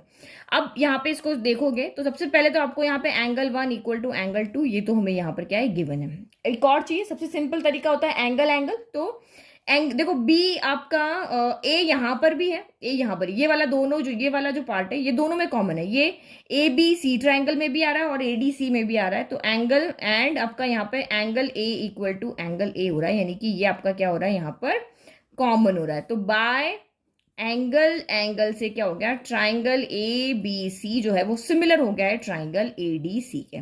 तो ट्राइंगल सिमिलर करना तो यहाँ पर इजी हो गया। अब यहाँ पे क्या करना है, साइड, दो ट्राइंगल सिमिलर है तो हम साइड के रेशियो को लेकर के कर रहे हैं ना, तो साइड का रेशियो लिखना आपके यहाँ पे बिल्कुल सही से लिखना है। तो आप हमेशा कुछ नहीं करो, ये एंगल की हेल्प लो। एंगल 1 के सामने एबीसी ट्राइंगल की कौन सी साइड है, तो ए बी साइड है, तो ए बी लिख दिया। एंगल 2, क्योंकि एंगल 1 इक्वल टू एंगल 2 है ना, तो एंगल 2 की कौन सी साइड है, तो ये एडीसी ट्राइंगल की एसी साइड है। फिर एंगल ए के सामने इस बड़े वाले ट्राइंगल की कौन सी साइड है, तो ये बीसी साइड है। और एंगल ए के सामने छोटे वाले ट्राइंगल की कौन सी साइड है, तो ये आपकी यहाँ पर क्या है, सी डी साइड है। अब जो एक बचा हुआ है वो लिख दो आप यहाँ पे। तो ए बी हम ले चुके हैं और बी सी हम ले चुके हैं, तो हमारा सिर्फ यहाँ पे क्या बचा है, ए सी बचा है। और इस वाले ट्राइंगल में हमारा यहाँ पर ए डी बचा है। तो जो जो वैल्यू गिवन है उसको पुट करके देख लो। ए बी हमें यहाँ पे कितना गिवन है, तो ए बी तो हमें यहाँ पे गिवन है नहीं, लेकिन हम यहाँ लिख सकते हैं ए बी को 3 प्लस बी डी लिख सकते हैं। देखो हमें तो बी डी लेकर के आना है ना, तो बी डी की फॉर्म में लिख दो। तो ये 3 प्लस आपका यहाँ पर बी डी हो गया डिवाइड बाय ए सी, तो ए सी आपको गिवन है यहाँ पर 8। फिर बी सी भी हमें गिवन नहीं है और सी डी भी हमें गिवन नहीं, तो इसको हम यहाँ पे रहने दें। हमें कोई भी दो वैल्यू चाहिए होती है। एसी को देखो, एसी हमें फिर से गिवन है 8 और एडी हमें गिवन है यहाँ पर 3, तो इसकी जरूरत नहीं है। कोई भी एक वेरिएबल की वैल्यू निकालने के लिए दो इनफ होते हैं बस। अब आप क्रॉस मल्टीप्लाई कर लो, 3 उधर चला गया, 3 3 9 प्लस 3 बी डी हो गया इक्वल टू 8 8 आपका कितना हो गया यहाँ पर 64 हो गया। 9 को इधर लेकर के आ जाओ, तो 3 B D equal to 64 minus का 9 हो गया। तो ये हो गया आपका 3 बी डी इक्वल टू 64 में से आपका 9 गया, 55 बचा। तो बी डी इक्वल टू कितना हो गया, 55/3 सेंटीमीटर हो गया। देखो डेसिमल में आंसर है, ऐसे ही है, तो ये ऐसे ही आंसर है। 55 बाय कितना हो गया आपका 3 हो गया। नाउ नेक्स्ट क्वेश्चन अगेन आपका ट्रिकी क्वेश्चन है। अगर ये क्लास 11th को पूछा होता तो उनके पास फॉर्मूला, लेकिन आपके पास फॉर्मूला नहीं है, लेकिन अब बिना फॉर्मूला के भी इसको सॉल्व करेंगे। तो क्वेश्चन नंबर 31, तो ये भी आपका ट्रिकी क्वेश्चन, या कह सकते हैं कि ये हॉट क्वेश्चन है। जिसको इसका आइडिया है वही इसको सॉल्व कर पाएगा। तो the equation of the perpendicular bisector of the line segment joining points A4,5 and B-2,3 is. तो क्वेश्चन आपको क्या कह रहा है, ये हमारे पास दो पॉइंट है, एक हमने A यहाँ पे ले लिया 4,5 ले लिया और B मैंने यहाँ पे ले लिया -2,3। अब क्या कह रहा है, आपको एक लाइन की इक्वेशन बनानी है। देखो आंसर में यहाँ पे जो ऑप्शन है सारे लाइन की इक्वेशन की फॉर्म में, ax + by + c = 0 की फॉर्म हमें पता है लाइन की इक्वेशन होती है। तो आपको यहाँ पे एक ऐसी लाइन की इक्वेशन बनानी है तो ये जो ए और बी पॉइंट को ज्वाइन करने से एक लाइन बन रही है ना, इस लाइन का वो परपेंडिकुलर बाइसेक्टर है, मतलब उसके ऊपर परपेंडिकुलर भी है और उसको बाइसेक्ट भी कर रही है। अगर मैं यहाँ पे सी पॉइंट लेती हूँ तो ए सी इक्वल टू यहाँ पर बी सी है। तो ये क्वेश्चन अगर 11th क्लास में होता तो बहुत सिंपल हमारे पास फॉर्मूला था इसको सॉल्व करने का, लेकिन अभी वो फॉर्मूला हमारा 10th क्लास में है नहीं, तो जो हमारे पास फॉर्मूले हैं उसी से हमें सॉल्व करना पड़ेगा। तो यहां से हमें एक तो चीज समझ में आ रही है कि जो सी है वो इस लाइन का क्या है, मिड पॉइंट है, और ये लाइन जो है इसके साथ 90 डिग्री का एंगल बना रही है, लेकिन इसका यहां पर कोई हेल्प नहीं है जिससे हम लाइन की इक्वेशन बना सकें। इससे हम सिर्फ क्या कर सकते हैं, मिड पॉइंट के कोऑर्डिनेट्स फाइंड कर सकते हैं और इक्वेशन नहीं बना सकते। तो एक लॉजिक यहां पर ये होता है कि इस लाइन पर जितने भी पॉइंट होंगे, भाई एक लाइन, अगर ये लाइन की इक्वेशन है तो हम यहाँ पे एक्स की वैल्यू रखते रहते हैं, वाई की वैल्यू आती रहती है ना, बहुत एक लाइन के ऊपर तो इनफाइनाइट पॉइंट्स होते हैं, करोड़ों पॉइंट्स होते हैं, वैसे ही इस लाइन के ऊपर भी करोड़ों पॉइंट्स यहां पर होंगे। तो जो भी पॉइंट इस लाइन के ऊपर होंगे उसकी ए से और बी से डिस्टेंस क्या होगी, इक्वल होगी, क्योंकि ये आपको लाइन क्या कहा है, एक तो परपेंडिकुलर बिल्कुल स्ट्रेट खड़ी हुई है, इसको बाइसेक्ट भी करिए, बाइसेक्ट करिए मतलब ये बिल्कुल इस ए बी लाइन के बीच से यहां से पास हो रही है। तो वो पॉइंट में चाहे देखो ये पॉइंट लिया तो ये पॉइंट भी ए से और बी से इक्वल डिस्टेंस पे होगा। अगर ये लाइन आपकी 5 सेंटीमीटर की है तो इधर भी 2.5 होगा, इधर भी 2.5 होगा। तो लेट में कि यहां पर मैं एक पॉइंट ले लेती हूँ पी, जो कि x, y है। तो इस पॉइंट की A से डिस्टेंस और इस पॉइंट की B से जो डिस्टेंस होगी वो बिल्कुल यहां पर क्या होगी, इक्वल होगी। तो इस कंसेप्ट का यूज करते हुए हम यहां पे क्या बनाएंगे, इक्वेशन बनाएंगे। ठीक है, तो ये लिख दिया P X Y be any point on line के जेड, इसको नेम दे दिया, और सिंस के जेड कहो या जेड के कहो एक ही बात है, तो ये इसकी बाइसेक्टर है, तो इस लाइन का कोई भी पॉइंट होगा वो ए और बी से इक्वल डिस्टेंस पे होगा। तो ये कंसेप्ट, इस कंसेप्ट पे हमने एक भी एनसीईआरटी बुक से क्वेश्चन नहीं किया है, तो ये हमारा बिल्कुल डिफरेंट कंसेप्ट है। तो जेड से ए के बीच के डिस्टेंस निकालने का ये वाला हमारा फॉर्मूला होता है x2 - x1 y2 - y1। तो ये हम इसको हम x1 y1 ले लेते हैं और इनको हम x2 y2, तो ये भी इधर हम x2 y2, इस लाइन का ये x2 y2, इस लाइन का ये x2 y2। तो अंडर रूट आएगा, देखो इधर भी रूट आएगा, इधर भी रूट आएगा, तो रूट से तो रूट कैंसिल हो जाएगा, तो हम सीधा यहाँ पर अंदर वाली चीज ले लेते हैं। तो ये आपका यहाँ पर क्या हो जाएगा, x - 4 का स्क्वायर प्लस वाई माइनस 5 का स्क्वायर। तो ये इधर भी रूट आएगा, चलो लगा लेते हैं, फिर आप कंफ्यूज हो गए। और पी बी क्या हो जाएगा, पी से बी तक की डिस्टेंस, तो ये आपका कितना हो जाएगा एक्स, देखो यहाँ पे एक्स, फिर माइनस फॉर्मूले का माइनस, और यहाँ पे कौन है -2 है, तो माइनस माइनस प्लस हो जाएगा, तो ये x प्लस 2 का यहाँ पे क्या हो जाएगा होल स्क्वायर हो जाएगा। और ये आपका यहाँ पर हो जाएगा y माइनस 3 का होल स्क्वायर। तो रूट से तो रूट आपका कैंसिल हो गया। अब अंदर के स्क्वायर को आप यहाँ पे क्या कर दो, ओपन कर दो। तो ये a माइनस बी के होल स्क्वायर का फॉर्मूला लग रहा है, तो ये आपका एक्स स्क्वायर हो गया, बी स्क्वायर यानी 4 का स्क्वायर कितना हो गया 16 हो गया, फिर -2ab होता है, तो 4 इंटू 2 8x यहाँ पे हो जाएगा। फिर यहाँ पे क्या रहा, a माइनस बी का स्क्वायर का फॉर्मूला, फिर से ये आपका वाई स्क्वायर हो गया, फिर 5 का स्क्वायर 25 हो गया, -2ab, a माइनस बी है ना, तो 5 2 10 यानी कि 10y हो गया। इधर भी करो, ये आपका एक्स स्क्वायर हो गया, 2 का स्क्वायर 4 हो गया, प्लस 2ab, तो 2 इंटू 2 इंटू एक्स यानी कि 4x हो गया। यहाँ पे हो गया वाई स्क्वायर प्लस 3 का स्क्वायर 9 और -6y यहाँ पर हो गया। तो इक्वल के दोनों तरफ अगर सेम वेरिएबल है और साइन सेम है तो वो कैंसिल हो जाते हैं, प्लस के एक्स स्क्वायर से प्लस का एक्स स्क्वायर कैंसिल, क्योंकि जब आप इसको इधर से उधर लेके जाओगे तो ये माइनस का एक्स स्क्वायर हो जाएगा, तो एक स्टेप ना बढ़ा के सीधा सॉल्व कर दे। ऐसे ही वाई स्क्वायर से आपका वाई स्क्वायर यहाँ पर क्या हो गया, कैंसिल हो गया। तो अब हमें इक्वेशन बनानी है, तो यहाँ पे देखो ये इन सारी वैल्यू को मैं इधर लेके चली जाती हूँ, तो यहाँ पे कुछ नहीं बचेगा, 0 बचेगा, क्योंकि हमें इक्वेशन बनानी, तो इक्वेशन तो ax plus B Y plus C equal to 0 की फॉर्म में बनती ना, तो इन सबको इधर लेकर के चले गए। तो ये आपका यहाँ पे 4x है, माइनस का 6y है, तो माइनस का 8x इधर आके क्या हो गया, प्लस का 8x हो गया, माइनस का 10y इधर आके क्या हो गया, प्लस का 10y हो गया।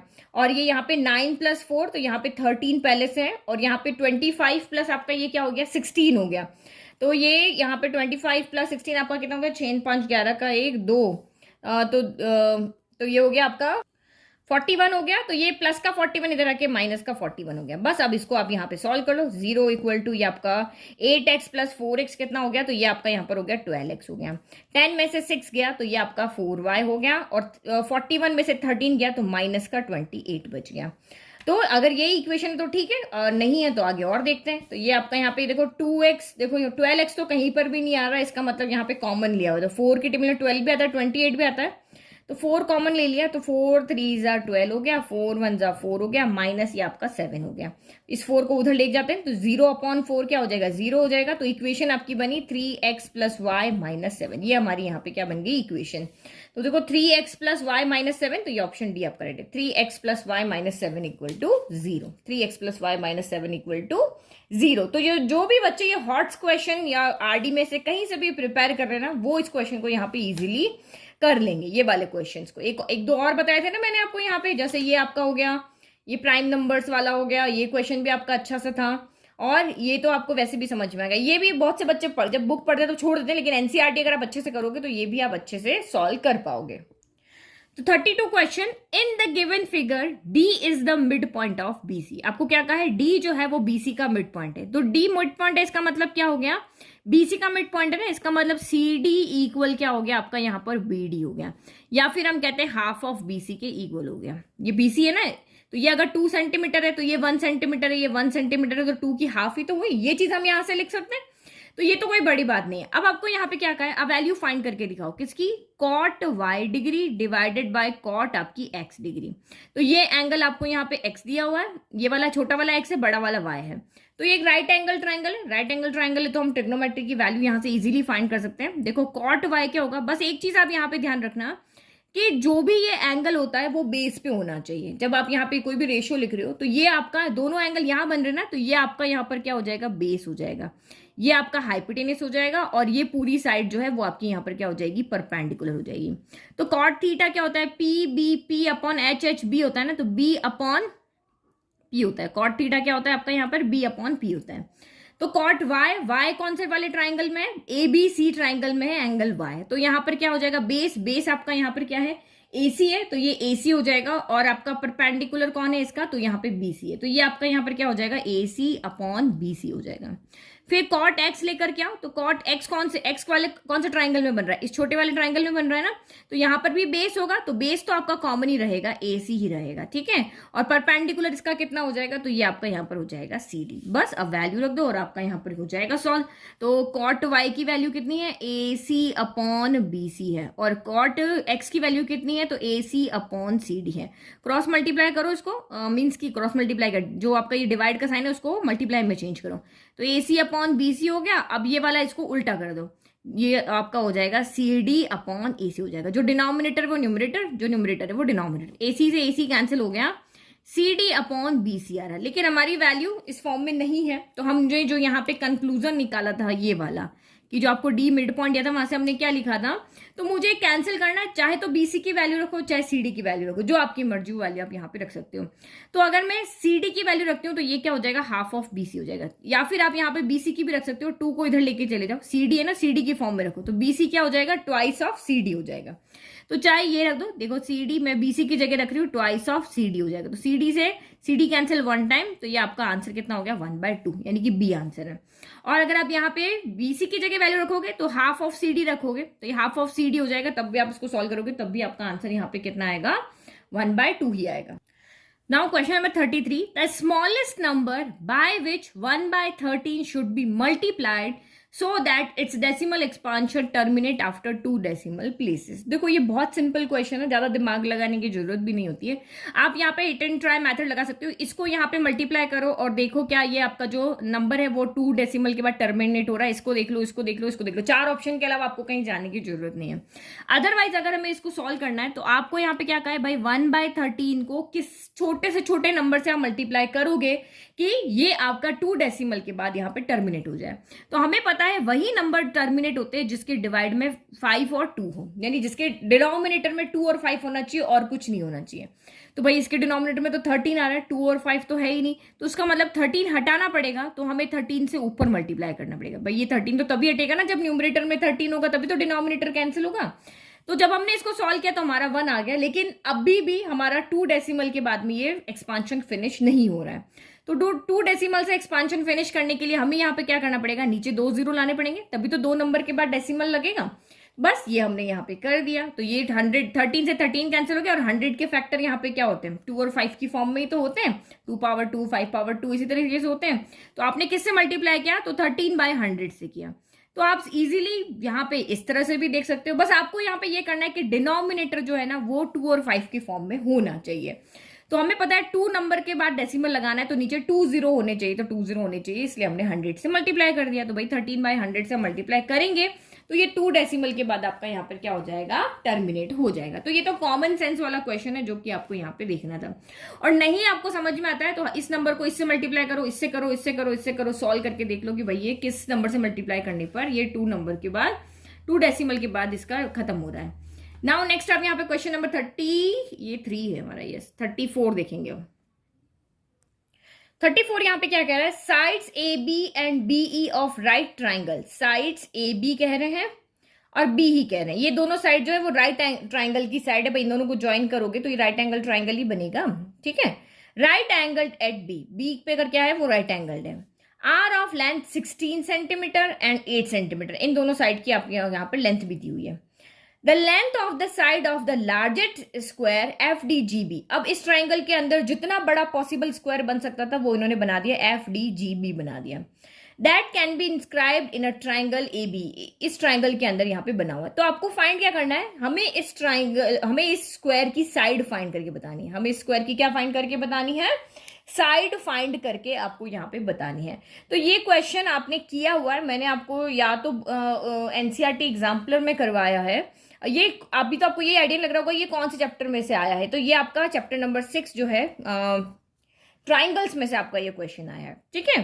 अब आप सोचो कि मैं यहाँ पे साइड कैसे फाइंड करूं, तो जब भी हमको एक साइड फाइंड करनी है, ट्राइंगल दिख रहा है, कुछ साइड गिवन है, तो हमेशा वहां पे सोचो कि यहाँ पे सिमिलरिटी ही लगेगी। तो देखो यहाँ पे टोटल कितने ट्राइंगल बन रहे हैं, एक बड़ा ट्राइंगल बन रहा है, एक ये ट्राइंगल बन रहा है, एक ये ट्राइंगल बन रहा है, 3 ट्राइंगल बन रहे हैं ना।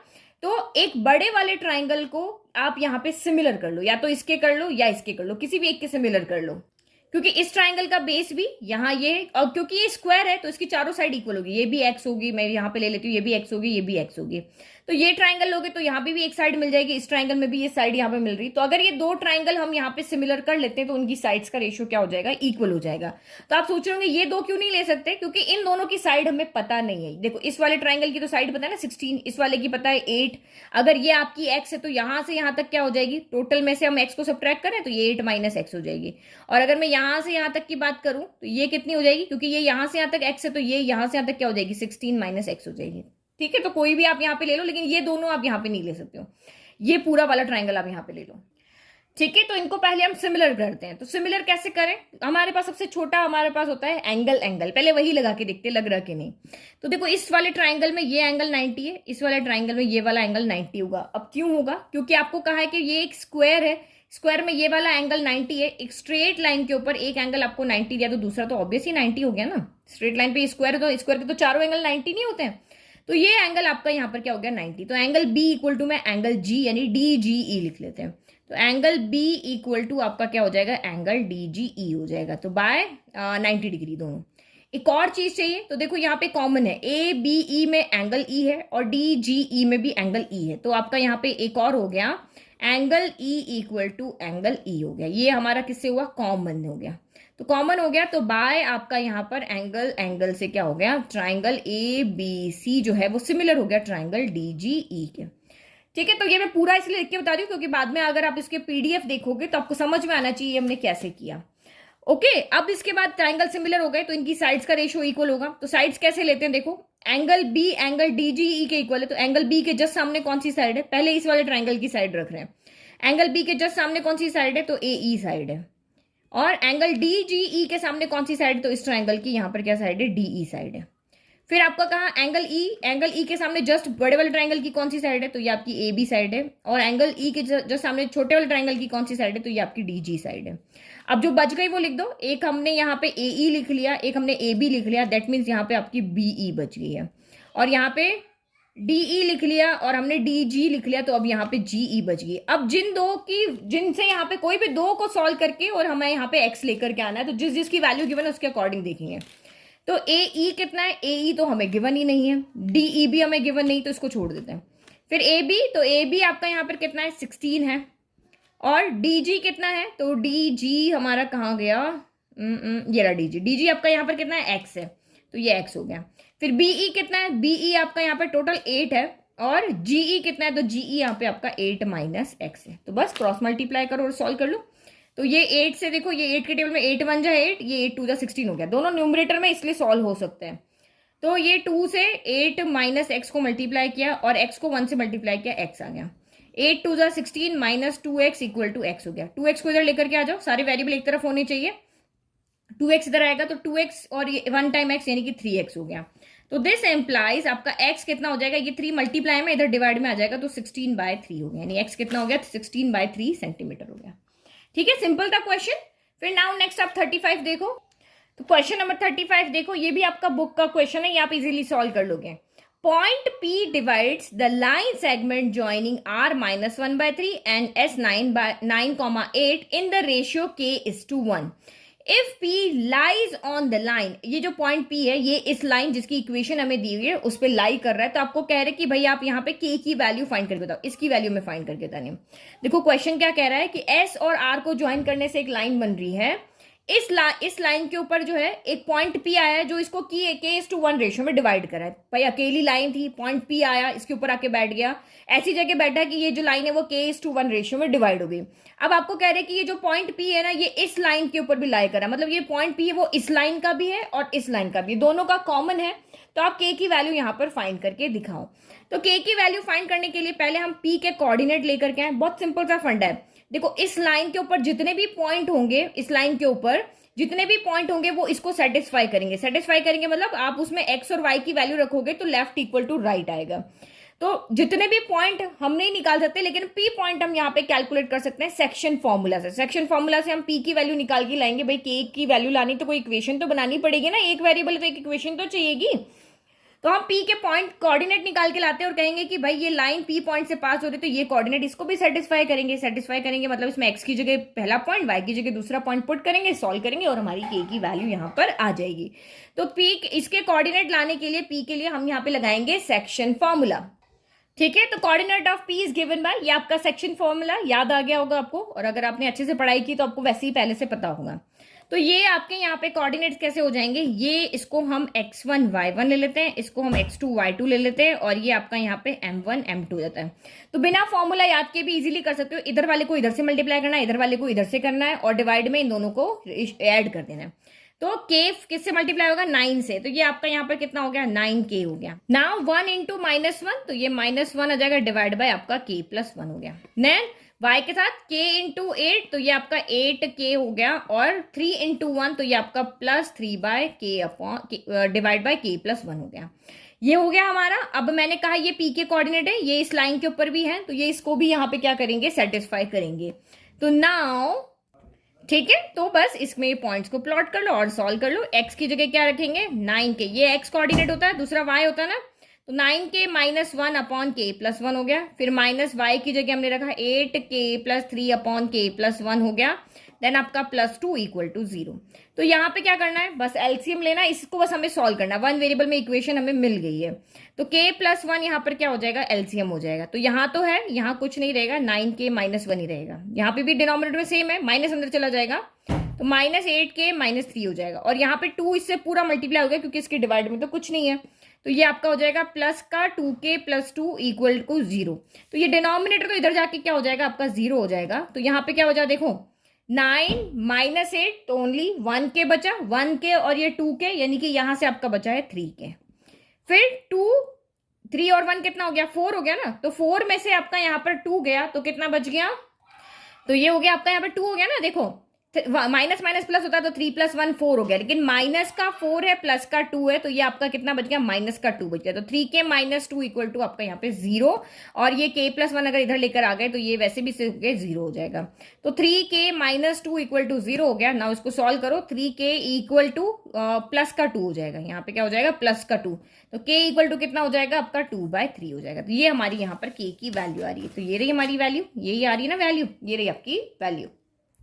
तो क्वेश्चन नंबर 36 देखो, in the figure given below ABCD is a square of side 14 centimetre. तो ये आपको दिख रहा है, छोटा छोटा a है, b है, c है, d है, तो एक स्क्वायर है। तो स्क्वायर की तो हमें पता है चारों साइड्स क्या होती है, इक्वल होती है। ये भी 14 है, ये भी 14 है, और ये भी 14 है।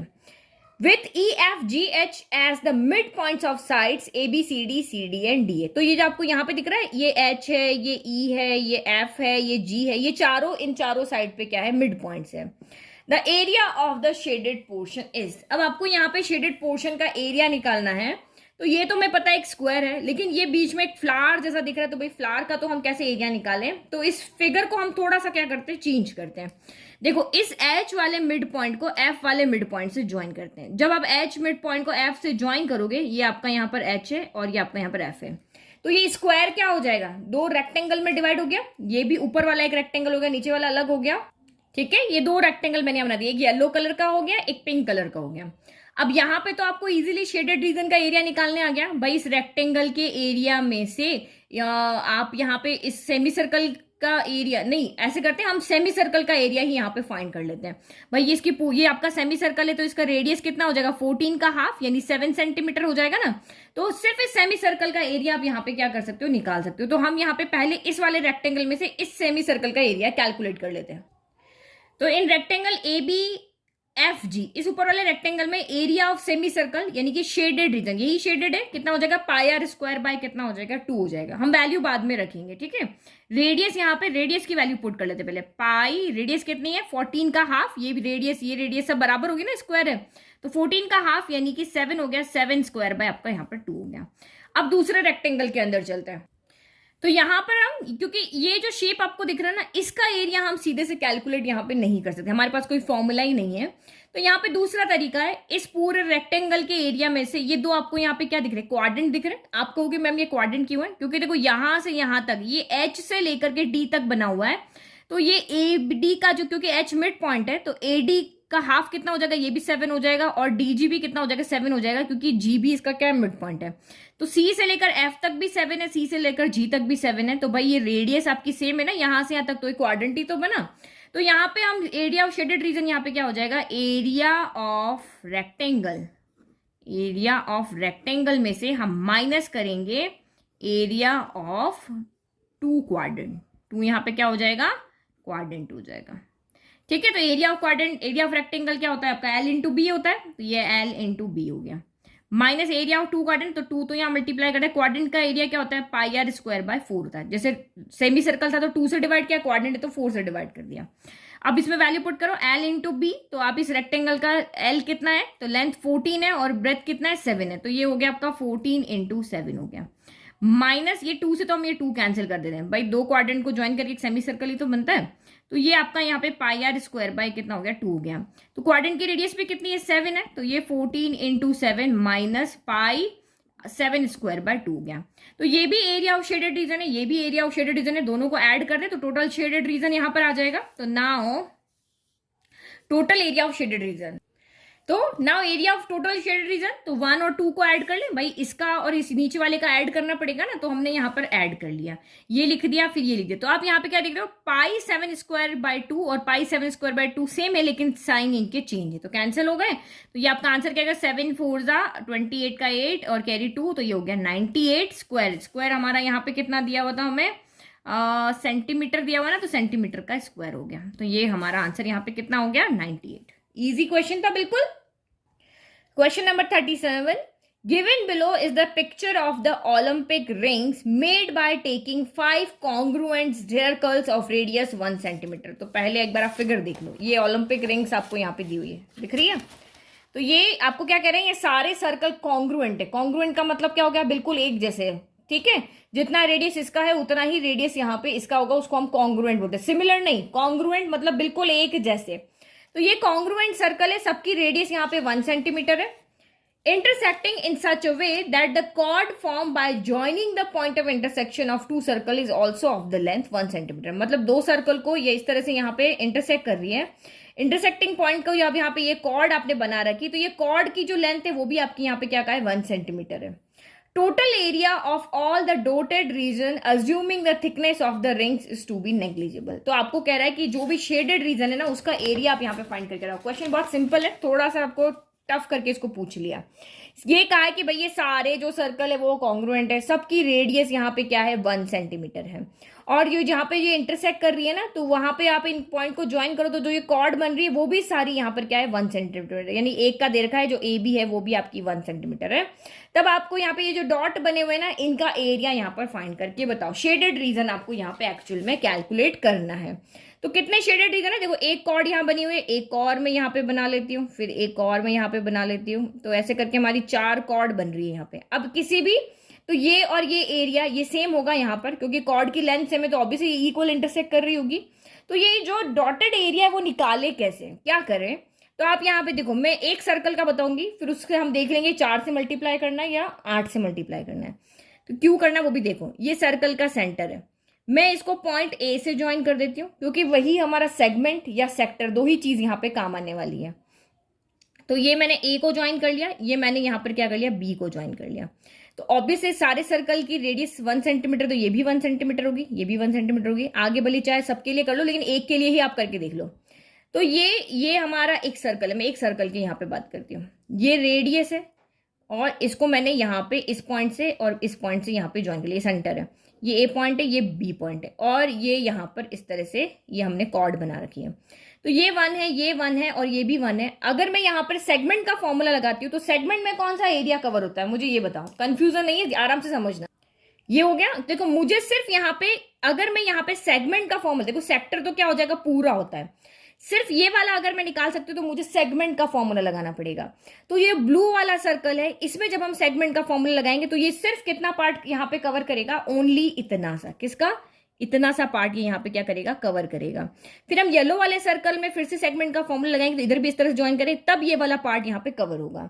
तो मतलब एक सर्कल यहाँ पे हर एक सर्कल के लिए आपको अलग अलग फॉर्मूला लगाना पड़ेगा। इसके लिए यहाँ पे 1 बार लगेगा, फिर 2 बार, फिर 3 बार, 4 बार, 5 बार, 6 बार, 7 बार, 8 बार, क्योंकि यहाँ पे टोटल 8 सेगमेंट बन रहे हैं।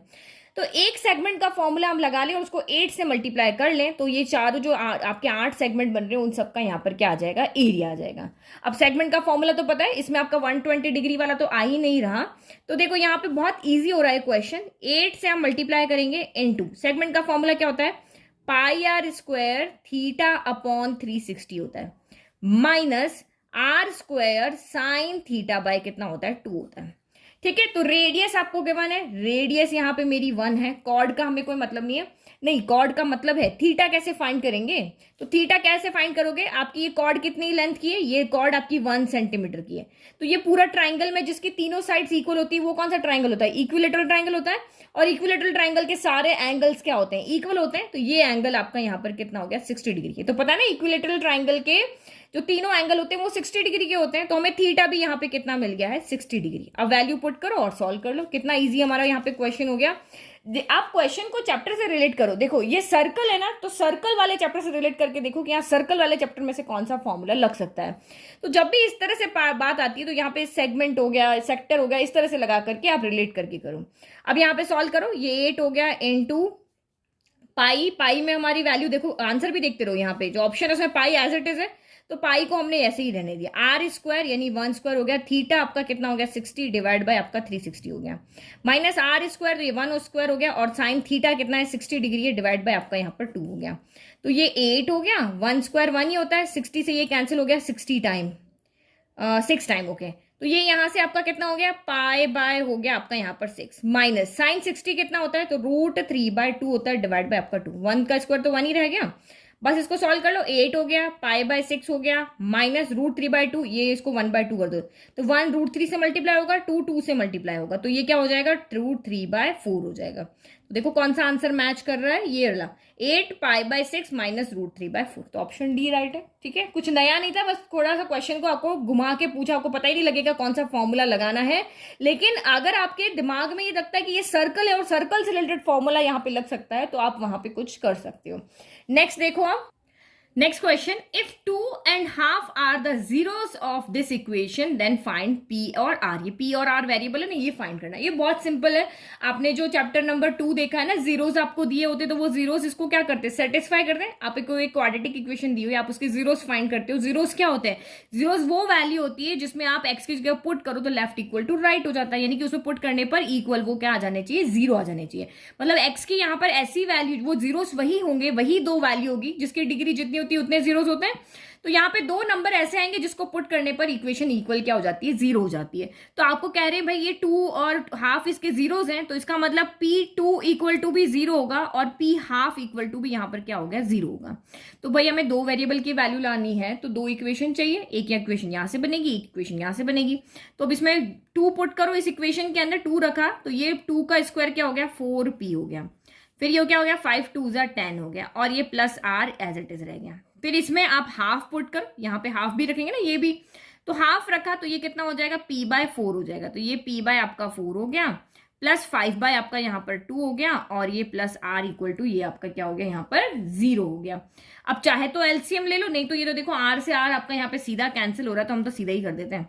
माइनस हो गया, माइनस हो गया, माइनस हो गया, तो ये एलिमिनेशन मेथड लगाया, ये हो गया कैंसिल।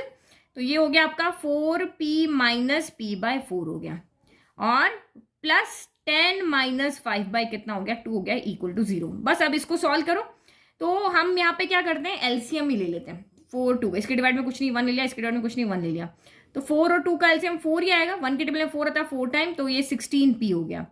4 के टेबल में 4 आता है 1 टाइम, तो ये p ही रहा। ये 1 के टेबल में 4 आता है 4 टाइम, तो ये आपका 40 हो गया। माइनस 2 के टेबल में 4 आता है 2 टाइम, तो 5 2 आपका ये 10 हो गया, इक्वल में आपका चला गया 0। तो 4 उधर चला जाएगा, 0 हो गया। 16p में से 1p गया, तो ये आपका यहाँ पर क्या हो गया, 15 हो गया। और यहाँ पे प्लस 40 में से 10 गया, तो ये आपका 30 हो गया, और 0 ये 4 उधर चला गया, 0 × 4 आपका यहाँ पर क्या हो गया, 0 हो गया। अब p की वैल्यू लेकर आओ, p की वैल्यू अगर हमें चाहिए, प्लस का 30 पहले इधर आएगा, माइनस का 30 हो गया। p का जो मल्टीप्लाई में 15 है वो डिवाइड में आएगा, जो प्लस होता है वो माइनस में जाता है, जो मल्टीप्लाई में होता है वो डिवाइड में आता है। तो 15 से 30 कैंसिल हो गया, -2 आ गया। तो इसका मतलब हमने यहाँ पर क्या देखा, p इक्वल टू माइनस का कितना आ गया, 2 आ गया। अब इस बार फर्स्ट वाले में वैल्यू रखो, चाहे इसमें वैल्यू रखो, तो इसमें रख लेते हैं, इसमें डिनोमिनेटर में कुछ नहीं है ना। तो 4 × -2 plus 10 plus r equal to 0। तो वैल्यू पुट करो, -8 plus 10 plus r equal to 0। 10 में से 8 गया तो 2 प्लस r इक्वल टू 0, और ये आपका कितना हो गया, r इक्वल टू -2 हो गया। यानी कि p भी 2 है और r भी आपका कितना है, -2 है। p भी -2, r भी कितना आ रहा है, -2 आ रहा है। तो ये तो बहुत सिंपल क्वेश्चन था, एग्जाम जैसा हमने बुक में किया हुआ वैसा ही था। तो दोनों नेगेटिव कहाँ है, यहाँ पर है। नाउ नेक्स्ट देखो, the circumference of a circle is 100 centimetre. तो आपको एक सर्कल दिया है, सर्कमफ्रेंस यानी उसको पेरीमीटर भी आप यहाँ पे कह सकते हो, यानी कि हमें 2πr जो दिया है वो कितना दिया है 100 सेंटीमीटर। इस सर्कल का सर्कमफ्रेंस निकालने का यही फॉर्मूला होता है। The side of a square inscribe in the circle is, तो आपको ये स्क्वायर है जो सर्कल के इंस्क्राइब अंदर की तरफ बना हुआ है, आपको इसकी साइड यहाँ पे क्या करके दिखानी है, फाइंड करके दिखानी है। तो एक चीज आपको यहाँ पे सर्कल और स्क्वायर के अंदर पता होनी चाहिए कि यहां जो होता है, अगर मैं इस स्क्वायर का कोई भी डायगोनल यहाँ पे ज्वाइन कर देती हूँ, ठीक है, का लेट कि मैंने ये ABCD इसको नेम दे दो, पहले ये A हो गया, ये B हो गया, ये C हो गया, D हो गया, कोई भी डायगोनल ज्वाइन कर दो, मैंने B को D से ज्वाइन कर दिया। तो ये जो डायगोनल होता है ये इस सर्कल का क्या होता है, डायमीटर होता है। जो BD है ना, वो स्क्वायर का तो क्या है, डायगोनल है, क्या है, डायगोनल ऑफ स्क्वायर है, और सर्कल का क्या है, सर्कल का ये डायमीटर है। तो इन्हीं दोनों में रिलेशन लगा करके और हम इस क्वेश्चन को सॉल्व कर लेंगे। तो हमें यहाँ पे क्या बताया, ये दोनों आपस में इक्वल होंगे, ठीक है। तो diameter of square equal to diameter of circle होता है। तो डायगोनल ऑफ स्क्वायर फाइंड करने का, अगर साइड हमें दी होती तो डायगोनल फाइंड करने का हमारे पास एक फॉर्मूला होता है, √2 इंटू साइड। ये हमारे पास फॉर्मूला होता है जिसमें डायगोनल ऑफ स्क्वायर जो होता है वो साइड का √2 होता है। अगर ये साइड आपकी 5 सेंटीमीटर है तो डायगोनल 5√2 होगा, इस तरह से। तो ये छोटी छोटी चीजें आप अपने नोट्स में नोट डाउन कर लो, जहां पे आपको ये चीजें काम आ सकती। जब भी इस तरह की कोई चीजें पढ़ते हो ना, एक अलग से रजिस्टर के फर्स्ट पेज पे आप लिखते जाओ, ये छोटी चीजें आपकी यहाँ पर। फिर नेक्स्ट, जैसे आइसोसेलेस ट्रायंगल का एरिया फाइंड करने का फॉर्मूला, इक्विलेटरल ट्रायंगल का एरिया फाइंड करने का फॉर्मूला, ये छोटी छोटी चीजें आपको पता होगी ना, तो इक्वेशंस बहुत जल्दी सॉल्व होगी, क्वेश्चन जल्दी सॉल्व कर पाओगे। और डायमीटर ऑफ सर्कल यहाँ पे क्या होता है, 2r होता है। तो मैं 2r की वैल्यू चाहिए ना, मैं यहां से ला सकती हूँ। 2r यहाँ पे कितना हो जाएगा, 100/π हो जाएगा, क्योंकि मुझे यहाँ साइड चाहिए ना, तो एक ही वेरिएबल होना चाहिए, बाकी सबकी वैल्यू रखनी पड़ेगी। तो ये वैल्यू हम यहाँ से उठा के यहाँ रख देते हैं। तो ये इक्वेशन पूरी, अभी तो 2 वेरिएबल दिख रहा है ना, साइड भी दिख रहा है, r भी दिख रहा है, तो r की वैल्यू यहाँ पे रख दो। तो √2 इंटू साइड इक्वल टू ये कितना हो गया, 100 यहाँ पर हो गया है पाई। तो देखो आपका पाई यहाँ पर सॉल्व कर रखा है तो हम करेंगे, अदरवाइज नहीं करेंगे। तो पाई यहाँ पे सभी जगह सॉल्व नहीं है, एक बार पाई को यहीं छोड़ देते हैं। तो साइड यहाँ पर कितनी हो जाएगी, साइड हो जाएगी 100/√2 पाई हो जाएगी। मल्टीप्लाई में तो डिवाइड में आ जाएगा। अब √2 यहाँ डिनोमिनेटर में है कहीं पर, 100 मल्टीप्लाई में है, 100 के डिवाइड में कहीं नहीं है, तो इसका मतलब इसको रैशनलाइज करना पड़ेगा। तो √2/√2 हो गया। तो ये कितना हो गया, 100√2, और √2 इंटू √2 क्या हो जाता है, 2 हो जाता है। 2 इरेशनल नंबर मल्टीप्लाई करो तो वही एक रैशनल नंबर आता है जो रूट के अंदर होता है। तो 2 से 100 कैंसिल हो गया आपका 50 टाइम। तो आंसर आपका कितना हो गया, 50√2/π हो गया। तो देखो 50√2/π तो हमारे पास है, 100/√2 नहीं था, 100 मल्टीप्लाई में था, पाई के साथ मल्टीप्लाई में √2 कहीं पर भी नहीं है, तो इसीलिए हमने यहाँ पे रैशनलाइज किया और हमारा यहाँ पर आंसर आ गया। तो नाउ सेक्शन बी का लास्ट क्वेश्चन, क्वेश्चन नंबर 40। इसके बाद हमारे 10 क्वेश्चन और हैं जो केस बेस्ड क्वेश्चन है। तो the number of solutions this equation and this equation, आपको कह रहे हैं कि भाई ये देखो x और y वेरिएबल है ना यहाँ पर, तो आपको कह रहे हैं जहां से जो भी इक्वेशन बनेगी उनके सॉल्यूशंस कितने होंगे। तो सीधे से तो हमें जनरल फॉर्म में तो इक्वेशन दी हुई नहीं, जो स्टैंडर्ड फॉर्म होती है हमें इक्वेशंस बनानी पड़ेगी। तो जब भी ये एक्सपोनेंट वाली बात आती है तो यहाँ हमें इक्वेशन बनाना है, दैट मीन्स ये 3 की पावर में x + y है, तो ये भी आपको 3 की पावर में ही करना पड़ेगा। ये छोटी छोटी चीजें आपको ध्यान रखनी पड़ेगी। तो 243 के हम यहाँ पे क्या बना लेते हैं, फैक्टर बना लेते हैं। ऑब्वियसली 3 में ही आएंगे, तो पहले 3 के डिवाइड, 3 8 = 24, 1 3 2 = 6, 3 7 3 9 = 27, 3 3 3 1, यानी 3 पावर कितना हो गया यहाँ पर आपका 5 दिख रहा है मुझे, ठीक है। तो यहाँ पे क्या लिख दोगे कि 3 power x + y equal to आपका 3 पावर 5 हो गया। अब बेस सेम है तो पावर भी सेम होगी, भाई इक्वल लगा रहे हो तो ये 5 है तो x + y, यहाँ भी 5 होगा, तभी तो 3 पावर 5 इक्वल टू 3 पावर 5 होगा। तो ये हमने यहां से क्या निकाला कि x + y इक्वल टू हमारा 5 हो गया, इक्वेशन नंबर 1 बन गई। अब इधर क्या करें, इधर आपका 3 पावर 1 है तो इधर भी 3 पावर करना पड़ेगा। तो 243 के तो अभी हमने फैक्टर बना लिए 3 पावर 5, और ये x - y यहाँ पर है ही है। 243 की जगह हमने 3 पावर 5 लिखा, तो 5 पावर तो मल्टीप्लाई हो जाती है ना, इक्वल टू 3 पावर 1। अब बेस सेम है तो यहाँ पर भी क्या हो जाएगा, इक्वल हो जाएगा, power 5 into x - y equal to आपका 3 हो जाएगा। तो यहां से हमारी जो इक्वेशन बन रही है वो आपकी कितनी बन रही है, 5x - 5y इक्वल टू, आप यहाँ पे 3 कर दो या 5 को इधर लेकर के आ जाओ, उससे कोई फर्क नहीं पड़ रहा। अब इसने हमें ये नहीं पूछा है कि x और y की वैल्यू क्या होगी, इसने पूछा है इन दोनों इक्वेशन के सॉल्यूशंस कितने होंगे। तो हमारे पास तो 3 टाइप के सोल्यूशन आते हैं। एक यूनिक सोल्यूशन होता है, एक हमारे पास पैरेलल लाइन है तो नो सोल्यूशन होता है, और अगर लाइन कॉन्साइड कर रही है तो हमारे पास इनफाइनाइट सोल्यूशन होते हैं। देखो लाइन इस तरह से इंटरसेक्ट करती है तो हमारे पास यूनिक सोल्यूशन होता है, अगर लाइन कॉन्साइड कर रही है तो इनफाइनाइट सोल्यूशन होते हैं, और अगर लाइन पैरेलल है तो कोई भी सोल्यूशन नहीं होता। तो कैसे चेक कर दें? इनको चेक करने का तरीका होता है A1 A2 B1 B2 C1 C2 से। इस इक्वेशन में आप देखो यहाँ पर A1 कितना है, इस इक्वेशन में A1 आपका 1 है, x का कोफिशिएंट। B1 कितना है, वो भी 1 है। C1 कितना है, वो आपका 5 है। दोनों इक्वल के राइट साइड में, तो लिख सकते हो। फिर यहां से देखो तो A2 कितना है, 5 है। B2 कितना है, तो -5 है। और C2 कितना है, तो आपका यहाँ पर 3 है। तो वैल्यू निकाल के देखो। देखो A1, अब पहले यूनिक के लिए चेक करते हैं। यूनिक के लिए कंडीशन होती है A1 A2 जो है वो नॉट इक्वल होना चाहिए B1 अपॉन B2 के। तो चेक करो A1 अपॉन A2 कितना आ रहा है, ये 1/5 आ रहा है। ये आपका A1 अपॉन कितना आ रहा है, A2 आ रहा है। और B1 अपॉन B2 कितना आ रहा है, तो ये 1 अपॉन -5 आ रहा है। तो ये तो इक्वल आ ही नहीं रहा ना। A1 अपॉन A2 और B1 अपॉन B2 दोनों इक्वल कहाँ आ रहे हैं? ये पॉजिटिव में 1/5 है, ये नेगेटिव में 1/5 है।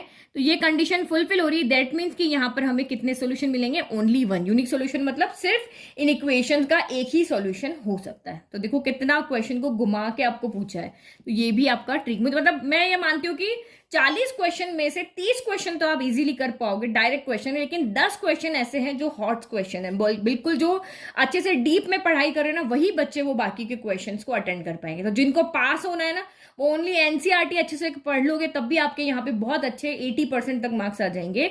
और जिनको पूरे 40 में से 40 लेकर के आने, उनको देख, इसमें से देख के पता चल रहा है कितनी पढ़ाई उनको करनी पड़ेगी।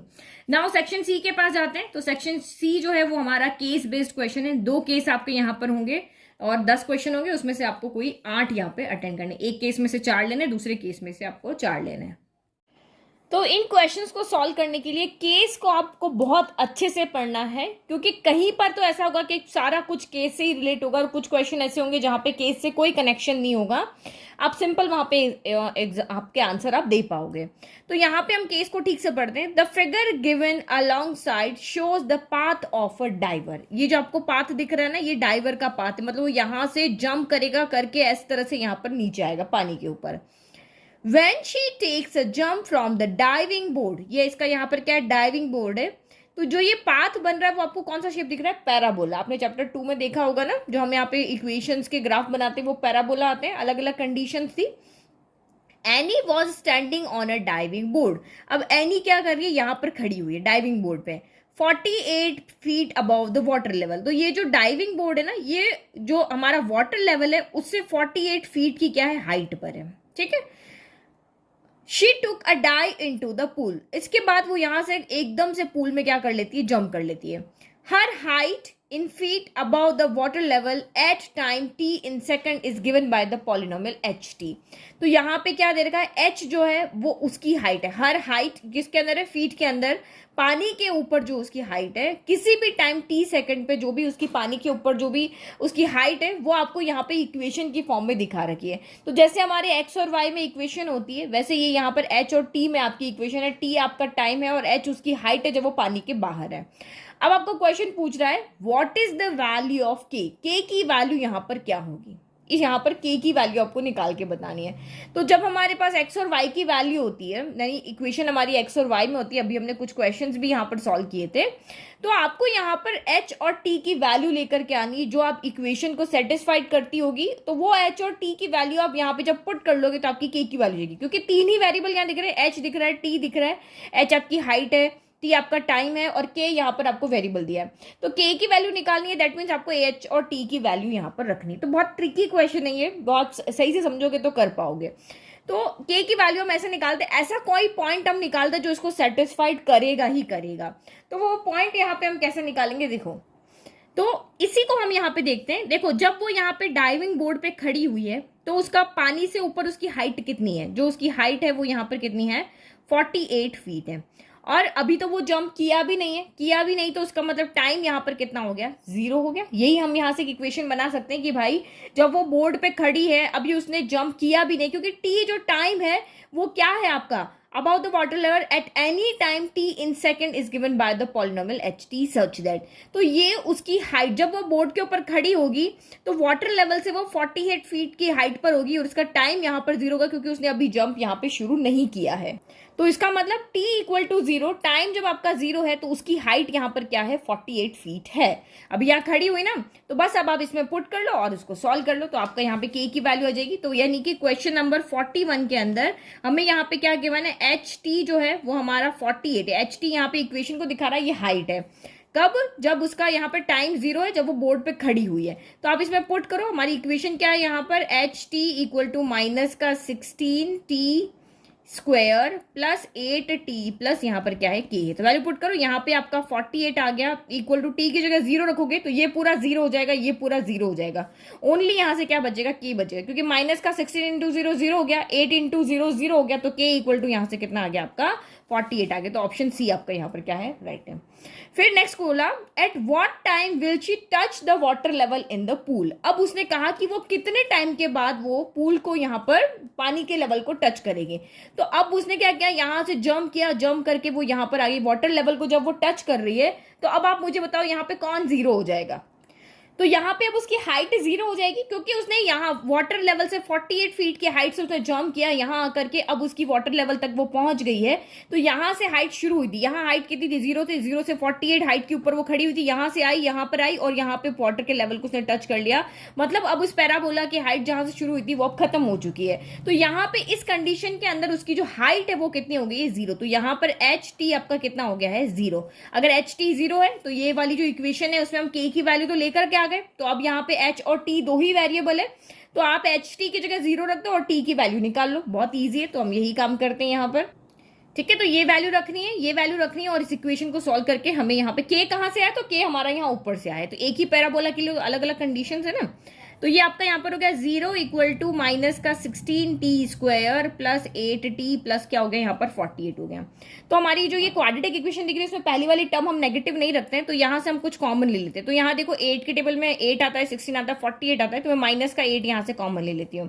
तो ये यहाँ पे क्या हो जाएगा, 8 2 16, 2t स्क्वायर हो गया, यहाँ पे आपका t बच गया और यहाँ पर आपका अच्छा हमने नेगेटिव बाहर लिया ना, तो ये माइनस हो जाएगा और ये भी यहाँ पे क्या हो जाएगा, माइनस हो जाएगा। तो ये 6 हो गया, तो ये तो उधर जाके 0 हो जाएगा। हमारी इक्वेशन क्या बची अब, 2t square minus T minus 6 equal to आपकी 0 हो गई। अब यहाँ पे क्या करना है, मिडिल टर्म स्प्लिट करनी है। तो 6 2 क्या होता है, 12 होता है। तो 12 के ऐसे फैक्टर बनाओ कि माइनस करने पर 1 आ जाए, टी का कोफिशिएंट 1 है ना। तो 4 3 12 होता है, तो 4 3 दो, 2t स्क्वायर माइनस 1 की जगह हमने रखा 4 minus 3 T minus 6 equal to 0। तो ये हो गया आपका 2t स्क्वायर, माइनस अंदर लेके जाओ तो माइनस का 4 इधर से t गया, माइनस माइनस तो ये प्लस हो गया और ये 3t हो गया। अब ये मुझे मिडिल टर्म स्प्लिटिंग समझाने की जरूरत नहीं, ये आप इजीली यहाँ पे कर लोगे, अच्छे बड़े बच्चे हो गए क्लास 10 के। तो यहाँ से हमने 2t कॉमन ले लो, 2t कॉमन आ रहा है तो यहाँ से क्या बचा, ओनली 2t बचा और यहाँ से आपका 2 बचा। फिर यहाँ से आपका 3 कॉमन आ जाएगा तो यहाँ से भी t माइनस 2 बच जाएगा। ये ब्रैकेट दोनों हमेशा सेम आने चाहिए। तो ये t माइनस 2 हो गया और ये आपका 2t प्लस यहाँ पर 3 हो गया। तो t की वैल्यू निकालो, हमें आंसर मिल जाएगा। जब t माइनस 2 इक्वल टू 0 है तो this implies t equal to आपका 2 है। जब 2t प्लस 3 इक्वल टू 0 है तो this employees 2t equal to क्या है, माइनस का 3 है और t कितना हो जाएगा यहाँ पे, माइनस का 3/2 हो जाएगा। लेकिन टाइम कभी भी नेगेटिव में होता है क्या, टाइम आप कभी भी बोलते हो कि मैं -1 घंटे में आऊंगा, -2 घंटे में आऊंगा, ऐसे कभी नहीं होता ना। तो ये आंसर आपका राइट है, यानी कि उसको 2 सेकंड लगे यहाँ पर पूल के अंदर जाने में। ये ऑप्शन आपका राइट है। Question number 43. Rita's height in feet above the water level is given by another polynomial pt with zeros -1 and 2. Then pt is given by. तो अब कह रहे हैं कि जब रीटा की जो हाइट है उसकी एक इक्वेशन तो हमें दे रखी थी। अब उसने कहा कि हम उसकी हाइट की इक्वेशन को अदर और इक्वेशन से भी बना सकते हैं। तो आप जो भी अदर इक्वेशन बनाओगे उसके जीरोस आपको यहाँ पे दिए हैं, तब आप बताओ वो इक्वेशन यहाँ पर क्या होगी। तो जीरोस गिवन है तो आप इक्वेशन इजीली बना सकते हो। तो वो हमारे पास फॉर्मूला होता है, हम एच टी से ही लिख, इसने पीटी कहा है ना तो हम पीटी ही लिख लेते हैं, ठीक है। तो वो हमारे पास क्या फॉर्मूला होता है, के होता है, देन आपका यहाँ पर इक्वेशन आपकी टी के फॉर्म में आ रही तो टी स्क्वायर माइनस जीरोस का सम, फिर अगेन टी, फिर प्लस प्रोडक्ट ऑफ जीरोस, यही हमारे पास फॉर्मूला होता है ना। तो बस वैल्यू रख दो यहाँ पर, ये के हो गया, ये टी स्क्वायर हो गया, माइनस अल्फा प्लस बीटा तो -1 + 2 × टी हो जाएगा और प्लस अल्फा बीटा तो -1 × 2 हो जाएगा। तो अल्फा कौन है, ये पहला वाला जीरो से अल्फा है और बीटा कौन है, ये दूसरा वाला जीरो है आपका। बस अब इसको सॉल्व कर लो, ठीक है। तो ये आपका यहाँ पर क्या हो गया, के हो गया, देन आपका ये टी स्क्वायर हो गया, प्लस माइनस माइनस 2 में से 1 गया तो 1 बचा, तो टी × 1 तो 1 ही हो गया। तो ये टी हो गया, और प्लस माइनस माइनस 2 1 जा आपका यहाँ पे 2 हो गया। तो के की वैल्यू कुछ भी हो सकती है, तभी तो हम कहते हैं कि 2 जीरोस अगर आपको गिवन है तो आप यहाँ पे इनफाइनाइट इक्वेशंस बना सकते हो। के की वैल्यू 1 रखोगे तो ये बनेगी, के की वैल्यू 2 रखोगे तो और बनेगी, के की वैल्यू 3 रखोगे तो यहाँ से हम बहुत सारी इक्वेशंस किसी 2 जीरोस गिवन है तो बना सकते हैं। तो देखो यहाँ पे टी स्क्वायर, अगर के इक्वल टू 1 है तो आपकी इक्वेशन क्या बनेगी, T square minus T minus 2। तो टी स्क्वायर माइनस टी नहीं है, टी स्क्वायर यहाँ पर 2t है तो ये भी नहीं है। तो दैट मीन्स इन दोनों में से कोई इक्वेशन होगी। तो आप यहाँ पे देखो टी स्क्वायर के मल्टीप्लाई में कौन है, हम ये वैल्यू लेकर भी आ सकते हैं, बट सिंपली हम यहाँ पे सॉल्व कर रहे हैं तो उसको देख लो। तो 24 का यहाँ पे स्क्वायर, तो आप यहाँ पे देख लो टी स्क्वायर पॉजिटिव कहाँ है, तो यहाँ पर है, फिर यहाँ माइनस टी है और यहाँ पे प्लस का यहाँ पे है, तो ये तो हमारी नहीं होगी, ऑप्शन डी ही राइट है। तो आप यहाँ पे क्या करो, के की जगह टी स्क्वायर का प्रोडक्ट में कौन है, -24 है, तो -24 का मल्टीप्लाई करके देखो, तो -24 टी स्क्वायर हो जाएगा। इसको मल्टीप्लाई करोगे तो -24 और ये माइनस माइनस मिलके प्लस 24 टी हो जाएगा, और यहाँ पे माइनस माइनस प्लस का 48 हो जाएगा। तो ये आपकी डी आ रहा है ना, तो बस यहाँ पे तो के की जो वैल्यू वो 4 ऑप्शन में से तो आपको चेक करनी है, और एक्चुअल में आपकी यहाँ पे के की क्या वैल्यू आ रही है, या अगर आपको यहाँ देखना है तो आप यहाँ पे क्या कर सकते हो, पीटी इक्वल टू, यहाँ पे आप क्या रखोगे, पीटी के इक्वल टू 48 रखोगे, क्योंकि हमें क्वेश्चन में क्या होता है कि वो डाइविंग बोर्ड से जो वाटर लेवल की हाइट है वो 48 है, और यहाँ पे टाइम कितना होगा आपका 0 होगा। तो t इक्वल टू 0 पे एच टी कितना होगा, 48 होगा। तो यहाँ पुट करके आप जब सॉल्व करोगे तो आपकी के की वैल्यू भी यहाँ पर कितनी आ जाएगी, इतनी ही आ जाएगी, माइनस की 24 आ जाएगी। तो सिंपल तरीका, जो आपको ये इजी लग रहा है जिससे करो, ये लग रहा है सिंपल, आप कैलकुलेट यहाँ पे ऑब्जर्व करके देख सकते हो तो वो कर लो। नाउ नेक्स्ट क्वेश्चन भी इसी के सिमिलर दिख रहा है। A polynomial Q T with sum of zeros, यहाँ पे आपको अलग अलग ना दे करके क्या दिया हुआ है, एक तो पॉलिनोमियल को क्यू टी कहा है, सम ऑफ जीरोस यानी अल्फा प्लस बीटा 1 दिया है, प्रोडक्ट ऑफ जीरोस आपको यहाँ पे क्या दिया है, -6 दिया है। Is modelling Anuj height in feet about the water at any time T in second, then Q T आपका यहाँ पर क्या होगा, तो वही सेम फॉर्मूला आपको यहाँ पर लगाना है। सम ऑफ जीरोस गिवन है, प्रोडक्ट ऑफ जीरोस गिवन है, इक्वेशन बनानी है तो बस वही लगा लो, ये रहा फॉर्मूला, बस वैल्यू रख दो यहाँ पर, ये के हो गया, ये टी स्क्वायर हो गया, alpha plus beta some of zeros कितना है 1 है, तो 1 रखोगे तो माइनस का टी ही रह जाएगा।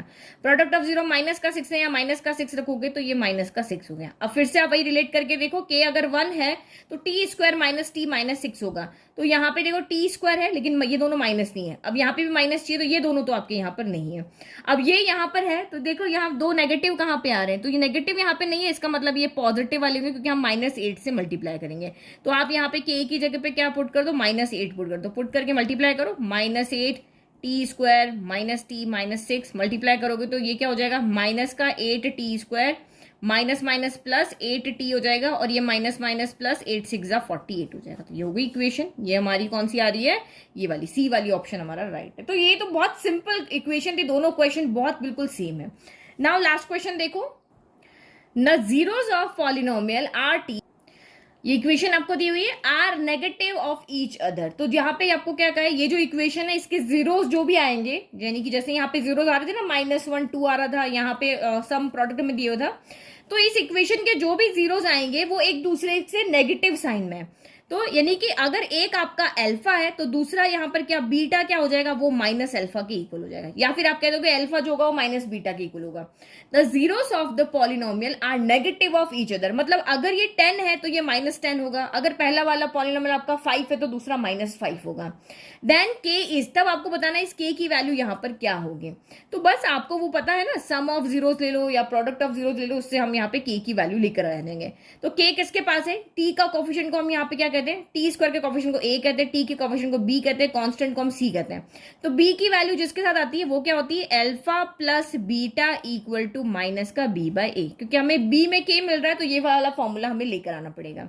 तो आप वैल्यू पुट करो, तो बीटा की जगह क्या है आपका माइनस अल्फा, तो ये तो अल्फा हो गया, प्लस हो गया, बीटा की जगह हमने माइनस अल्फा रख दिया इक्वल टू माइनस, और बी कौन है, तो बी आपका ये है के -3 है, और ए कौन है, तो ये माइनस का 12 है। अब इसको सॉल्व करो, ये माइनस से माइनस कैंसिल हो गया, यहाँ पे क्या होगा alpha plus minus minus alpha, तो ये तो 0 हो गया ना, और ये 12 इधर लेकर के आ जाओ, तो ये के माइनस क्या हो गया 3 हो गया, तो पूरा 0 हो गया, 2 - 2 0, अल्फा माइनस अल्फा 0, 0 × 12 0, तो यहाँ से के -3 इक्वल टू 0 हो गया। तो दिस एम्प्लाइज के इक्वल टू आपका कितना आ गया यहाँ सर 3 आ गया। तो कितना सिंपल क्वेश्चन था, बट आपको ये पता होना चाहिए कि इसको कैसे सॉल्व करना है, कौन सा फॉर्मूला यहाँ पर लेकर आना है। सीधा सा क्वेश्चन नहीं कि ये किया वो किया, जैसे ये दोनों क्वेश्चन सीधे से थे, ये उतना सीधा नहीं है। नाउ नेक्स्ट केस हम यहाँ पे देखते हैं, जो कि हमारा केस स्टडी 2 है। एनी 4 क्वेश्चंस आपको इनमें से करने होंगे। तो केस 2 हमारा यहाँ पर हॉकी फील्ड पे बेस है। हॉकी फील्ड कैसा होता है, कितने प्लेयर होते हैं, तो ये सारी इंफॉर्मेशन यहाँ पे दी हुई है। तो ये क्वेश्चन आपका कोऑर्डिनेट ज्योमेट्री का है, तो केस से रिलेटेड बिल्कुल भी नहीं है, ठीक है। अब ये केस यहाँ पे नहीं भी पढ़ोगे इसमें चलेगा, लेकिन पहले वाले केस में हमें पढ़ना था। आप सारा रीड करना, क्योंकि मैंने तो पहले से रीड कर लिया, मुझे पता है कि इसमें इसका कोई यूज नहीं है, आप आराम से इसको पढ़ लेना। तो ये हमारा यहाँ पर हॉकी फील्ड है, जिसमें आपको ये पॉइंट्स दिए हुए हैं, ए है, बी है, ये सारे आई थिंक यहाँ पे प्लेयर खड़े हुए हैं, ये दिया हुआ ना यहाँ पे एज शोन बाय, यहाँ फॉरवर्ड प्लेयर्स होते हैं ए बी सी डी पे, तो ये सारा हमारा। अब हम यहाँ सीधा क्या जाते हैं, क्वेश्चंस पे जाते हैं।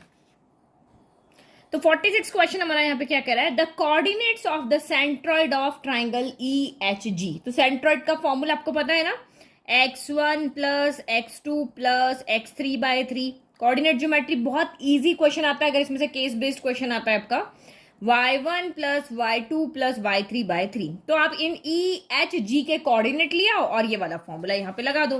तो देखो ई के कोऑर्डिनेट क्या होंगे, हमें ई एच जे के चाहिए, तो ये रहा ई हमारा पॉइंट। यहाँ पर ई के कोऑर्डिनेट लिखो, हम यहाँ से वर्टिकल फॉर हॉरिजॉन्टल कितना चले, तो 1 स्टेप चले, 2 स्टेप चले, तो एक्स आपका 2 हो गया। फिर हम यहाँ से वर्टिकल कितना चले, तो ओनली 1 स्टेप चले, तो फिर ई के बाद एच चाहिए, तो एच आपका ये रहा। तो यहाँ से यहाँ तक हॉरिजॉन्टल कितना चले, तो -2 चले, और वर्टिकल कितना चले, तो ये 4 स्टेप चले। देखो 1 2 3 4 पॉइंट्स आपको प्लॉट करना आना चाहिए। फिर जे था ना, यस, तो ये जे पॉइंट आ गया। तो यहाँ से यहाँ तक वर्टिकल कितना चले, तो ये हम हॉरिजॉन्टल चले -2, और वर्टिकल यहाँ से आने तक कितना चले, तो ये भी हम चले -2। तो ये x1 y1 ले लो, इसको x2 y2 ले लो, इसको x3 y3 ले लो, तो ये आपके सेंट्रोइड आ जाएगी। किसी को भी कुछ भी ले लो। तो ये हमारा क्वेश्चन नंबर क्या है, 46 है। तो सेंट्रोइड निकालो, x1 प्लस x2, तो सबसे पहले x की वैल्यू को ऐड करो, -2 + 2 -2, तो ये हो गया -2 + 2 -2/3 हो गया। और फिर y करो, 4 + 1 -2 हो गया, तो 4 + 1 -2 हो गया, क्योंकि बीच में प्लस आएगा तो प्लस माइनस माइनस हो जाएगा। तो ये तो देखो +2 से -2 कैंसिल हो गया, तो ये माइनस का 2/3 हो गया, और 4 + 1 5 हो गया, 5 में से 3 गया, तो ये 3/3 हो गया। यानी कि आपके कोऑर्डिनेट कितने आ गए, -2/3, और यहाँ पर क्या आ गए हैं, 1 आ गए। तो इसका आंसर आपका कौन सा राइट हो गया, -2/3 और 1, यानी कि ऑप्शन ए आपका यहाँ पर क्या हो गया, राइट हो गया। नाउ नेक्स्ट अब यहाँ पे देखो 47, if a player P needs to be at equal distance from A and G such that A, P, G are in straight line, then position of P will be। अब क्या कहा है कि ये A पॉइंट है, यहां पर आपका G पॉइंट है। अब P को जो है वो बिल्कुल इसके बीच में आना है, बिल्कुल यहां पर क्या आना है, बीच में आना है, क्योंकि इसने क्या कहा, P needs to be equal distance में, मतलब A से जितने डिस्टेंस है G से भी इसकी उतनी ही डिस्टेंस होनी चाहिए, और A, P, G तीनों एक लाइन में आने चाहिए। तो P की क्या पोजीशन होगी आपको यहाँ पर ये बतानी। तो कोऑर्डिनेट दिए हुए, दैट मीन्स हमें कोऑर्डिनेट ही यहाँ पर निकालना है। तो पहले A के कोऑर्डिनेट लाते हैं, G के कोऑर्डिनेट लाते हैं। P तो हमें पता नहीं ना, हमें कैलकुलेट करना पड़ेगा। तो A के कोऑर्डिनेट यहाँ पे क्या होगा, हम यहाँ से हॉरिजॉन्टल कितना चले, 3 स्टेप चले, वर्टिकल कितना चले, 1 2 3 4 5 6 चले, तो ये तो हो गया आपका 3,6 हो गया। फिर दूसरा पॉइंट आपका G था, तो देखो G कहाँ पर है, ये रहा ना G। तो हॉरिजॉन्टल तो कितना चले, 1 ही चले, और वर्टिकल कितना चले, तो ये -3 चले। तो A के कोऑर्डिनेट आपके क्या है यहाँ पर, 3,6 है, और G के कोऑर्डिनेट आपका यहाँ पर क्या है, तो 1, -3 है। तो P के कोऑर्डिनेट कैसे लाएंगे, तो P पॉइंट जो है वो इस लाइन को 2 इक्वल पार्ट में क्या कर रहा है, डिवाइड कर रहा है। 1:1 रेशियो होगा ना भाई, P मिड पॉइंट है, तो इधर से डिस्टेंस इधर से डिस्टेंस इक्वल होगी, तो हमने 1:1 यहाँ पे ले लिया। अब आप यहाँ पे P के कोऑर्डिनेट निकाल के बता दोगे, कौन से फॉर्मूले से, सेक्शन फॉर्मूला से। फॉर्मूले की जरूरत नहीं है, देखो इधर वाले को पहले x1 से मल्टीप्लाई करो, तो 1 × 1 1 हो गया, प्लस 1 × 3 3 हो गया, डिवाइडेड बाय ये रेशियो का सम, तो 1 + 1 हो गया।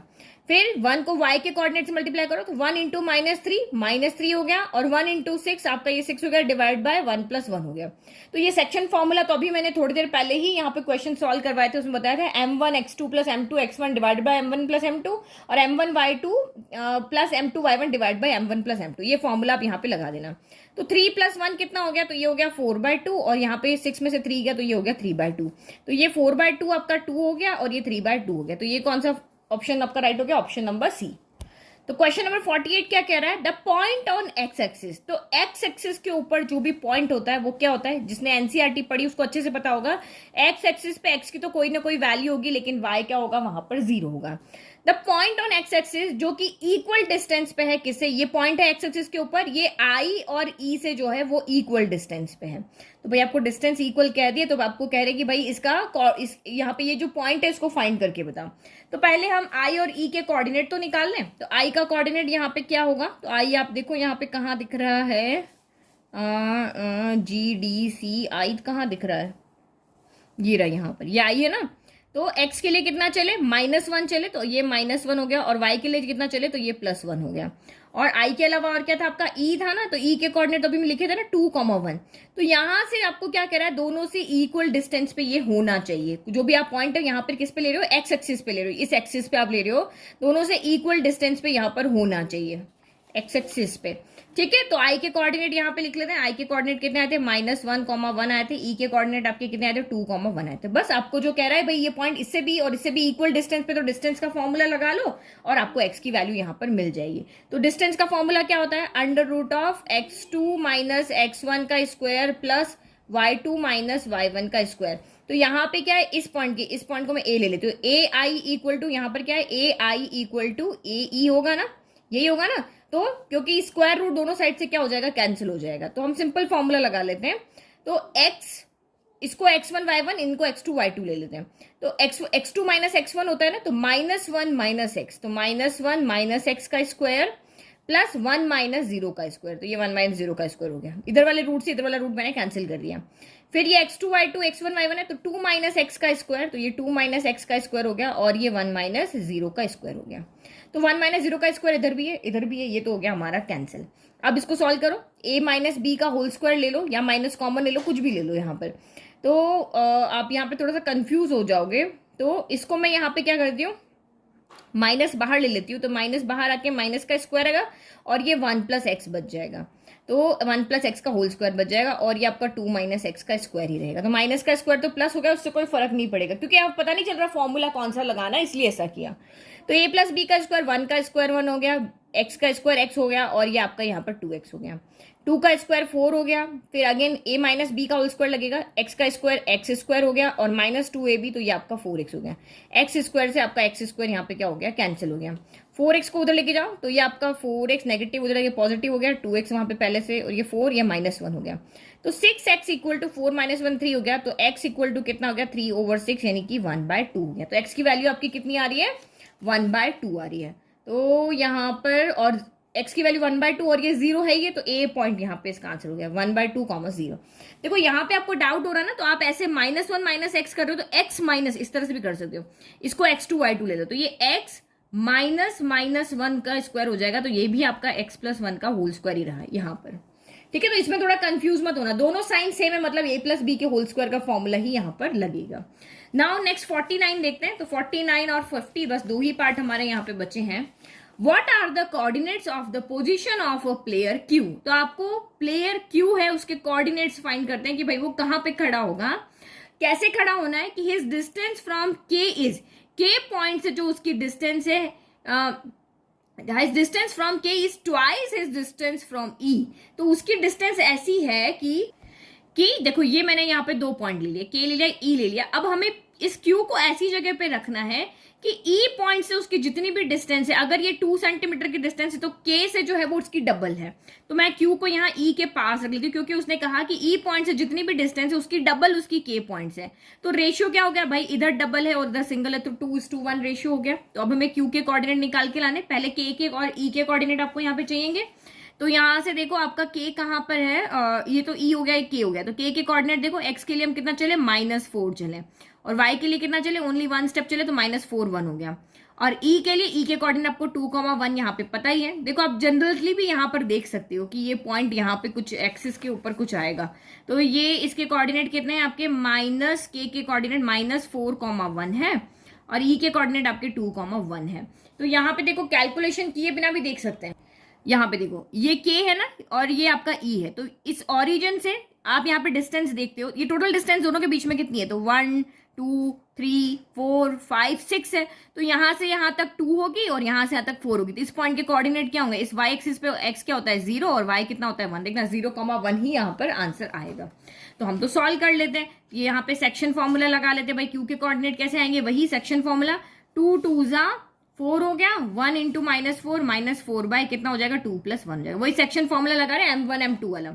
फिर 2 1 जा, फिर y से करते 2 1 जा 2 हो गया, और 1 1 जा यहाँ पर 1 हो गया, डिवाइड बाय 2 + 1 हो गया। तो देखो आ रहा है ना यहाँ पे 4 - 4 क्या था 0, 0 में 3 से डिवाइड करो तो 0 ही आएगा। 2 + 1 3 बाय यहाँ पर 3 हो गया, तो ये क्या हो गया 0,1 आ गया। मैंने बोला था ना, देखो सीधा आप यहाँ से भी देख सकते हो, क्योंकि यहाँ पे सीधा आपको k और e की पोजीशन पता है, तो आप यहाँ पे इजीली देख सकते हो कि भाई टोटल डिस्टेंस 6 है, तो इसको इस रेशियो में डिवाइड करो कि यहाँ से दुगुना हो जाए, यहाँ से 1 भाग हो जाए, तो 1 भाग 2 हो जाएगा, दुगुना यहाँ पे 2 दूनी 4 हो जाएगा। तो हो गया हमारा simple.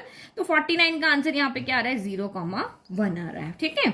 The point on y-axis equidistant from B and C. The point on y-axis equidistant from B and C. तो B पॉइंट ये है, C पॉइंट ये है। तो B के कोऑर्डिनेट यहाँ पे क्या होंगे, x के लिए हम 4 चले, y के लिए हम 3 चले, तो 4,3 हो गया। C के कोऑर्डिनेट क्या होंगे, x के लिए हम यहाँ पे 4 चले और y के लिए हम कितना चले -1 चले। अब यहाँ पर भी देखो इसके y एक्सिस के ऊपर क्या होता है, x आपका 0 होता है। तो देखो x कहाँ पे 0, b में 0 है, d में 0, इन दोनों में से एक ही आंसर होगा। तो y एक्सिस पे जो भी पॉइंट है जो इनसे क्या है इक्वल डिस्टेंस पे, तो ऑब्वियस है वो पॉइंट अपना पॉजिटिव पे ही आएगा, इस तरह से आएगा, इधर नहीं आएगा, इधर से आएगा तो b से बड़ा हो जाएगा। तो यहाँ पे भी आंसर आपका देखना 0,1 ही आने वाला है। जनरली हमने यहाँ पे देख करके बता दिया भाई y एक्सिस पे पॉइंट जो इन दोनों से इक्वल डिस्टेंस पे होना चाहिए, तो ऑब्वियसली वो पॉजिटिव साइड में आएगा, नेगेटिव साइड में आएगा तो b से ज्यादा दूर हो जाएगा, c से कम हो जाएगा। अब यही हम कैलकुलेट करके भी देख लेते हैं। तो ये हमारा 50 लास्ट क्वेश्चन हो गया। तो ये हमने फिगर बना दिया, A B equal to B A C होगा, हमें क्वेश्चन में ही गिवन है, A B equal to A C, distance equal है, तो वही रूट आपका कैंसिल हो जाएगा, x2 - x1 लगाओ, तो यहाँ पे हो गया आपका 0 - 4 का स्क्वायर प्लस y - 3 का स्क्वायर। यहाँ पे इसका डिस्टेंस 0 - 4 का स्क्वायर, y - 3 का स्क्वायर। अब इधर भी करो तो इक्वल आपका क्या हो जाएगा 0 - 4 का स्क्वायर प्लस देखो y माइनस फॉर्मूले का, और ये -1 और है, तो माइनस माइनस मिलके क्या हो जाएगा प्लस हो जाएगा, तो y + 1 का स्क्वायर हो जाएगा। तो 0 - 4 का स्क्वायर इधर भी है, इधर भी ये कैंसिल हो गया। हमें तो y की वैल्यू लानी है ना, क्योंकि पॉइंट में हमारे x तो है ही नहीं।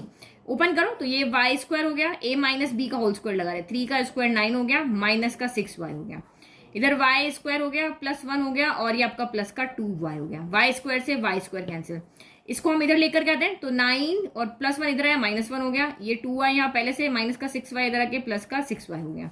तो 9 - 1 आपका ये 8 हो गया, और यहाँ पे 8y हो गया। तो ये कितना हो गया 8/8 = 1। तो ये देखो यहाँ पे आंसर कितना आ गया, मैंने बोला था ना, देखो 0,1 आएगा, 8 के 8 आया 1 टाइम, तो दिस इंप्लाइज y = आपका 1 आया। तो कोऑर्डिनेट कितने हो गए यहाँ पे 0,1 हो गए। ये देखो ये रहा आंसर 0,1 हो गया। तो इस तरह से हमने सारे क्वेश्चन कर लिए। तो यहाँ पे अगर इस पेपर को एनालिसिस करके अगर देखते हैं तो उसका देखो मैं अलग से वीडियो बनाती हूँ, आपकी प्रिपरेशन इस पेपर के अकॉर्डिंग कैसी होनी चाहिए। तो मोस्टली अगर आपको 40 यहाँ पे 50 में से 40 क्वेश्चन करने हैं, 10 क्वेश्चंस यहाँ पे कुछ मुझे टिपिकल या एकदम हॉट क्वेश्चन लगे, तो उन क्वेश्चंस को अगर आप छोड़ भी देते हो तब भी 40 क्वेश्चंस आप यहाँ पे इजीली अटेंड कर पाओगे एग्जाम के अंदर। तो बस 100 बात की एक बात ये कि एनसीईआरटी बुक को आप बहुत अच्छे से करो, और उसके बाद एमसीक्यूज जितने हो सके उतने आप ट्राई करो, तो आप इस पेपर में 40 आउट ऑफ 40 इजीली लेकर के आ जाओगे। ठीक है, चलो thank you and all the best.